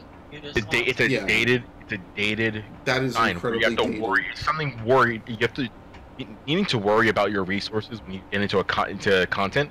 It's not good because one, for classes that don't use those resources, the classes that do end up sacrificing your resource slot because generally they don't have a special bag. Even where beyond like, MP, by the way, we're talking like legit physical items in your bag are needed to play the class. Like for people who never played WoW. Inventory space for other. Yeah, I bought thousands of arrows on my WoW character back in 2009 before I quit, and when I relogged in 2016, I was surprised. I'm like, I wasted all this fucking money on arrows I'll literally never use and can't use because all no abilities use arrows anymore. And imagine for a second if Bard required arrows, and you can't look in someone's bags. That's a privacy violation. So, whereas in WoW, there were ways around it. Or even doing instance content. Oh, imagine we still had the 3.0 style dungeons where our raid bosses where, kill Faust, we move on to the regular boss. Yeah, the Faust is just a fucking arrow dump. Or hell no, even Kefka. Imagine doing Kefka. You kill Kefka. You go up to God Kefka. And you ran out of arrows. You ran out of bullets. You're useless. Over, dude. That's it. You were down a DPS. There's no way time to leave the instance. Yeah, there's no way to clear. And removing that, like, yeah, did it take out the realism? Sure, but I mean, one, it's a fantasy MMO, and two, and I said this years ago, just because something's more realistic does not inherently make it more fun. Ever. It might for some people, but again, those people are a significant minority. That's a small breed, yeah. That's especially in this type of game. That's a small breed. That's like what fucking shooters are for. In a shooter, you never need to worry. I mean, even that's kind of going away with Overwatch and Titanfall, kind of ignoring ammo. Even that's kind of becoming. That's becoming so situationally scarce. The thing is with some shooters is that whole realistic, like concept of if you get shot in the leg, character move slowly until you heal them. Yeah, you don't want that. People just like that. There are people that just like that because I like my realism in my games. I like this. I like how you have to factor in bullet drop when it comes to battle. It's like me. Yeah, for an MMO though, which is heavily team based, where even the smallest thing can be the decision between pass fail for 7 other people. Ammo is like the least thing on my mind. Yeah, if you're out of ammo, are you contributing to the team at that point? You're not. You can't. It's not like every time you hit the ball, like packets of ammo just start to drop out of nowhere. Yeah, no, dude, fuck the mechanics. I need to pick up arrows. Some games, some looter shooters have honestly done that. The moment you are out of ammo, sometimes when you hit the boss or the edge, you get ammo. On an MMO like Final Fantasy, if they ever did that, I can't believe WoW would do WoW. We didn't have mechanics nearly this heavy in WoW. They just didn't exist. Like a lot of the shit you see in Final Fantasy, even at level 50, just does not exist in base level WoW. Because WoW is a very simple game. If you look at the rotation charts, while WoW has like better coding for the buttons, like different if-then situations, and you can get charges for abilities, which we don't really get in Final Fantasy, except in very rare cases. WoW has a very simplistic rotation. Even today, it's a very simple rotation, but I do like the way they do certain things, and it shows that they do code it in a very cool way, like being able to use some abilities while casting other abilities, being able to move while casting certain abilities as a caster, being able to have charges of an ability you could use whenever. And while it is a simpler game than when I first played it, it is still kind of interesting that they did add all this stuff. I mean, they did streamline a lot of it, which is fine, because a lot of it is traveling to talk to someone and do fetch quests, you know, kill X amount of this thing for Y amount of item. Yeah, like, I mean, that's always going to be in an MMO, but that was basically WoW to a T back in the day. Like, Final Fantasy is auto-looting. it became this really grindy rinse repeat of kill something, walk over, loot, rinse repeat, do it again. And it was fun in 2004 and, you know, to 2010. And even then, that game had to get modernizations. Like, it got old. And, I mean, now they do dumb shit, which is why we have a WoW refugee crisis. But, I mean, for Final Fantasy, the problem extends from the fact that it's the dev teams have a vision, and they don't necessarily always keep in mind that a lot of the player base, even if the Japanese like it, a large chunk of their player base exists overseas. I actually think the minority is the Japanese player base. I think most of the player base comes from the West. Yeah, I do think so. I think between, I mean, just from a numbers advantage, just Europe and America, basically, I do think that we kind of outnumber them. Now, I need to see proof, but what player bases listen to the most in this game? They listen to the Japanese. To be honest, the reason why they listen to the Japanese the most is because there's no language barrier. They can just easily get feedback instantly. They don't have to go through translators and actually interpret what people are saying. Yeah, I don't want to say it's like a cultural or racial thing, but it is very quick for them to get something from Japan. And it's you know, it's different. I mean, to be fair, in Japan you have those dudes who are like religious zealots for Final Fantasy XI. So it's not like it's all perfect in Japan. They are crazy. I will say that. The shit that I read, they really hate the fact that 11 is just an old fucking game. They're really, it's weird. I'm not going to get into that here. But it is easier for them to talk to the people who like the game as compared to us, where there's a language barrier. Koji Fox probably has to do weird stuff, you know.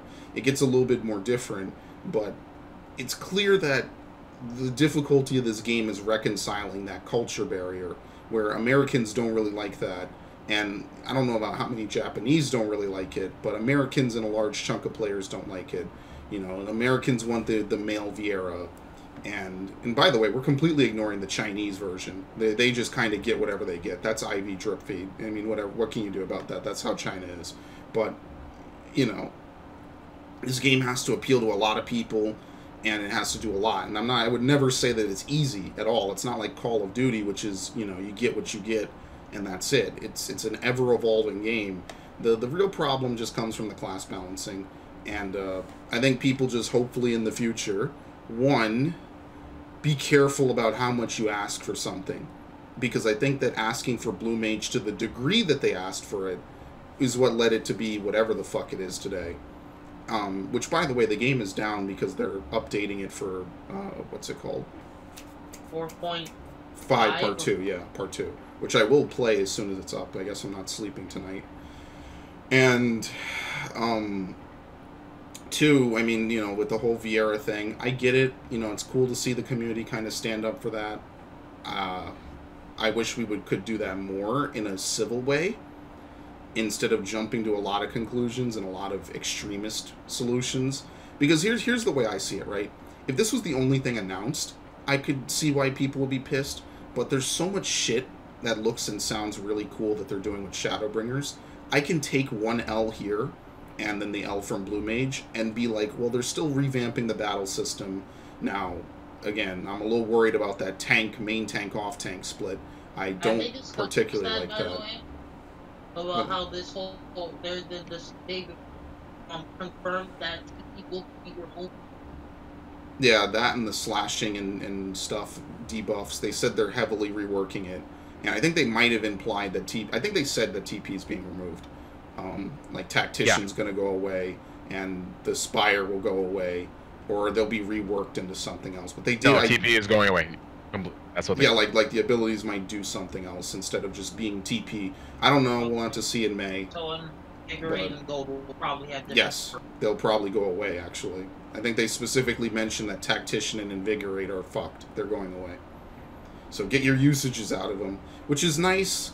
It means that they're willing to really take a fucking stance to change things, and that's what I want to see. Like, I want to see that they're willing to make that risk, and that they have a good idea, because that's not something to easily reverse once they do it. They're basically stuck with it for an expansion, knowing how they can't even really rework classes within an expansion. They refuse to. So they do work. I won't deny they do work. I just think that sometimes the way they angle that work isn't exactly amazing, I guess, for lack of a better word. And the difficulties will still come from giving classes unique identities that benefit and make them appealing. I mean, if you like mashing 40 buttons a minute like a fucking bard to do about the same amount of DPS as a warrior pressing 10 buttons less than you a minute, then I guess you like Dark Knight. But it is still a heavier cost on the healers, and I don't think healers like to be stressed out that much. Especially when we get to, like, you know, God Kefka. Because God Kefka back in the day, that fucking Heartless Archangel shit was a very big blockade to passing.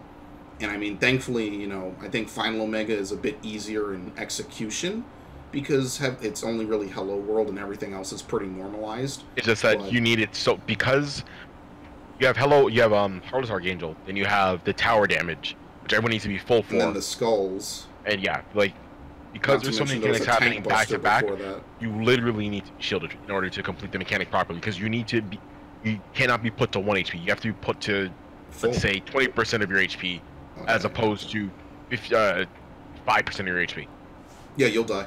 It's fucked. Because the mechanic predicates itself on you being at full HP. If you're not at full HP, you cannot do the mechanic. The mechanic does way more damage than what you can do. And you have to be bailed out by a tank, basically, which is not fun. Let's put it like that. Don't bank on it. But yeah, I mean, Final Omega might be a little bit simpler, but I think for healers it's still as complex because there's, you know, there's a fucking lot of shit going on. And people need it's complex. Let's just put it like that. There's a lot of people that need to be situationally healed, random damage, random auto attack crits from the boss. It's a lot. I would never say that it isn't because it is, but yeah, that's kind of the struggle they're gonna face is figuring out. I mean, without caring about the Viera stuff because it's cosmetic, they need to find a way to make classes appealing from both a skill level, a fun level, and a utility level. And right now, Warrior does all three of those with like A's and everything. And Paladin is up there too with like A minuses and B's. Dark Knight might have the DPS element down, but we need to stop thinking of it as like a slider, where if you go further towards pure DPS, you get less party utility. We need to start thinking about it like a box. If you've ever seen like an alignment chart a bit, like what's that one they use for politics, like left and right and authoritarian and the other one I forget because it's 2 in the morning, like individual freedom. We need to start thinking about it more in that regard. So we need to start thinking about like a DPS chart, you know, one side of it, and being able to balance the tank somewhere in that on a 2-dimensional scale as opposed to a 1-dimensional one. And same thing for healing, but I did a flip when you posted this, and you're like, I'm gonna spoil it, and you totally did. But I am, when I read the thing about the healers and the tanks, I basically fucking, it triggers me, dude. I like yeah, the it's way actually tanks are going. what's gonna happen in May is gonna be very scary for certain people, depending on if they do it correctly or if they fuck it up. Because remember, they fucked it up at the start of Stormblood. Yes. They completely fucked it up when Stormblood came. They fixed it relatively fast, quickly, but and also the fix also kind of did propel Warrior to be the de facto main guaranteed tank. It is the literal bedrock of the meta. It is implied that every party will run a Warrior for 100% slashing, and as well as other things. And that is ultimately what happened. 4.1 with the inner release change, and then 4.2 with the shake it off change, pretty much killed Dark Knight in terms of the meta. It pretty much pushed it right the fuck out. And not even in the meta, it just made people not want to play it. And most of the time you're getting double Warrior. Well, in Savage you wouldn't get double Warrior. And yeah, you could because of the whole limit gauge thing. Yeah, the limit would. But you could run it. You can't really run double Dark Knight or double Paladin. It is the only class you could double up on in that slot. I mean, you really don't want to double up on those roles because it really hurts more. Because you need that diversity. But, I mean, it took them a long time to get Dark Knight up to snuff. Let's just add it. Let's just leave it at that. They needed to make changes to Delirium, Blackest Night, the way that MP is generated. The Dark Passenger is just a worthless ability at this point. And they constantly lock stuff for grit, which I think is also... Like, the tank stance problem is also going to be a thing, I think. But at the end of the day, they have good stuff. It's just that there's better stuff elsewhere. And that's a situation you see a lot in single-player games, where it's kind of like, this job for this character is good, but there's better stuff you can use for people elsewhere. And that's still true in an MMO. Like, there's a lot of Final Fantasy games where there's certain jobs just suck. Like, I'm playing Tactics Advance. Certain jobs just are not good. You can tell what jobs got the love. But that's okay in that game because it's a single-player game. You know, you can kind of fuck around, do whatever you want. You don't need to run a meta in that game because you could basically beat people to death as a white mage and still win because it's just that easy of a game. Whereas in Final Fantasy XIV, you know, you want to be competitive, you want to see a healthy meta, you want to see healthy usage of different people and classes, and everyone inherently has an inner class that they want to play. I hate to meme it, you know, like those Destiny trailers where it's like, oh, what are you? But everyone has a class that they want to inherently play in their heart. And, you know, it's their job to do the best that they can to bring it out, which they do. But I was a Dark Knight main before all this. I like Dark Knight. I like the fact that unlike, you know, Paladin and Warrior, which kind of get pushed over so much, and Dark Knight kind of gets shit on, especially in Final Fantasy IV, I like that it was actually, you know, a tank with a good storyline behind it in the class quests and shit. And I like that class. And I mean, I still play it. I mean, I beat Final Omega with it, so it's not like I don't play it anymore. And I just would prefer if it didn't have the problems it did. And I feel that after 2 expansions of it having these problems, it kind of needs to change. And I hope Shadowbringers is that change, because if it isn't, I mean, I don't know, man. With a 4th tank entering the fray, it's highly likely that one tank, probably Warrior, will stay on top. The newcomer might tie for Paladin, and then if Dark Knight doesn't have anything decently done to it, it will just sink to the bottom. It's kind of like Machinist. Like, Bard is just easier for most people, and it provides way more utility for way less effort. Whereas Machinist is more of a DPS brand, and that's also what I'm scared of for Machinist, is that if Dancer is just easier than Machinist, then we still might not see Machinist at all, really. The numbers won't go up. Which, I mean, you could argue, why would I care about numbers, but... Honestly, one of the biggest takeaways from this entire thing, because we'll know by May, but one of the biggest takeaways that I think is that he says that when it comes to planning future FanFests, that they're just going to tell people... The role. Yeah. The role, as opposed to the... And then they'll reveal everything by the final FanFest. Yeah. I would like that. I mean, I get why they shouldn't have to do it, but I guess the fan base will, for lack of a better word, think itself into oblivion, you know what I mean? They'll say, oh, what jobs are they going to add? Oh, well, let's see Dancer. Oh, well, we want it to be a healer. Oh, it's going to be a healer. Like, that, I mean, I might have summarized about a year of hype in about a minute, but that is kind of what happened. They did basically talk themselves into believing it would be a healer, and when it wasn't, you know, they're up in arms about, you know, it should be a healer. And I don't know. I think that might be nicer, though. They might just say, okay, this job we have is either going to be a tank or a melee. And then they might not even say the name. They'll just say, like, these are the jobs we have scripted. And just call it there. And, I mean, that's fair enough. I mean, if they need to do that so people don't... They're trying to play a matching job game, like matching the role with the job that it might be as opposed to the job with the role it might be. That might be a bit nicer because then people know what to expect more. But, and I say this every expansion, and I guess we'll kind of wrap up on this unless anyone has their own dialogue. It's a hard job. I know it's never going... It's one of those unattainable goals to get really good balance. And for Stormblood, they did kind of end it on a good note. But I'm just a little bit worried about main tank versus off tank, I guess, as a tank main. Which I guess probably won't be that bad. I could totally see them dropping that idea. I don't think they're going to drop the idea. I'm not going to lie. I really do think... Because he made it clear as, oh, make this hypothetical, like this might actually happen. When Yoshi P starts saying it's hypothetical, it means that, yeah, we're considering this, and there's a chance it might change, but it's probably going to happen. I would agree if the hypothetical wasn't already the actual truth. I mean, that is kind of the truth of the matter. But here's the thing: it's a truth, but it's not an intentional design choice by Square Enix. It's just what things happen to be. I think this is now going to be an intentional design choice where there's going to be a main tank and an off tank. Well, I guess, I don't know. See, because like, it works in certain games.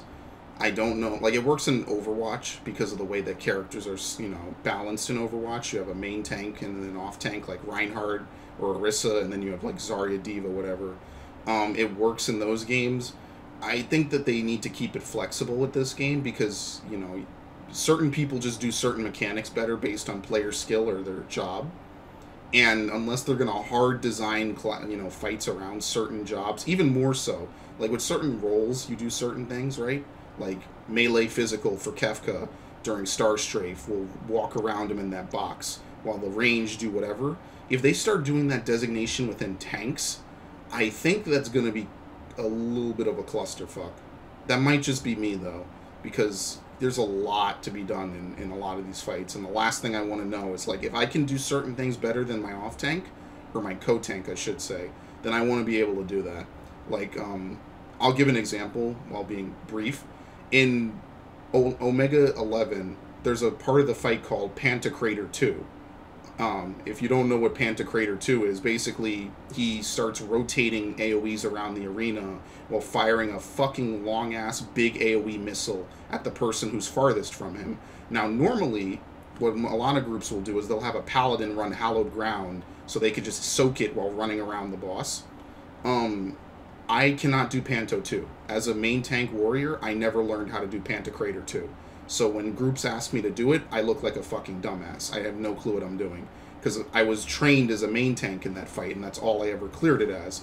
So if something like that does come up, I'd like to be able to, you know, provoke Shirk, where it doesn't really matter who holds the boss at that point. We've pretty much exhausted all the mustard bombs, so I would like to be able to have that kind of flexibility. Like in Final Omega, it also doesn't really matter who holds the boss, as long as the top 2 AoE or aggro slots are to both tanks. It doesn't really matter otherwise. The only time it matters is whatever Hello World strat you're doing. And, I mean, I just like that flexibility, you know? Because certain mechanics are random, right? Like the big tank buster's random, so it all just kind of depends. It needs to have some flexibility. Making a designated mini-tank role, I think, would be... I'm not gonna lie, I think it'd be fucking shit. I'm really just gonna throw out my gut feeling, but that, I mean, I haven't seen anything to the contrary. You know, I can't really speak to it too much because we don't. This is literally just an idea he's kicking around, and I mean, he's already having to contend with the whole gender locking thing, right? So I really don't think he's just kicking around. I think this is fact. No, I think he's really considering it seriously, and that's what makes it scary. So I think this is already being done, like this, because again, we are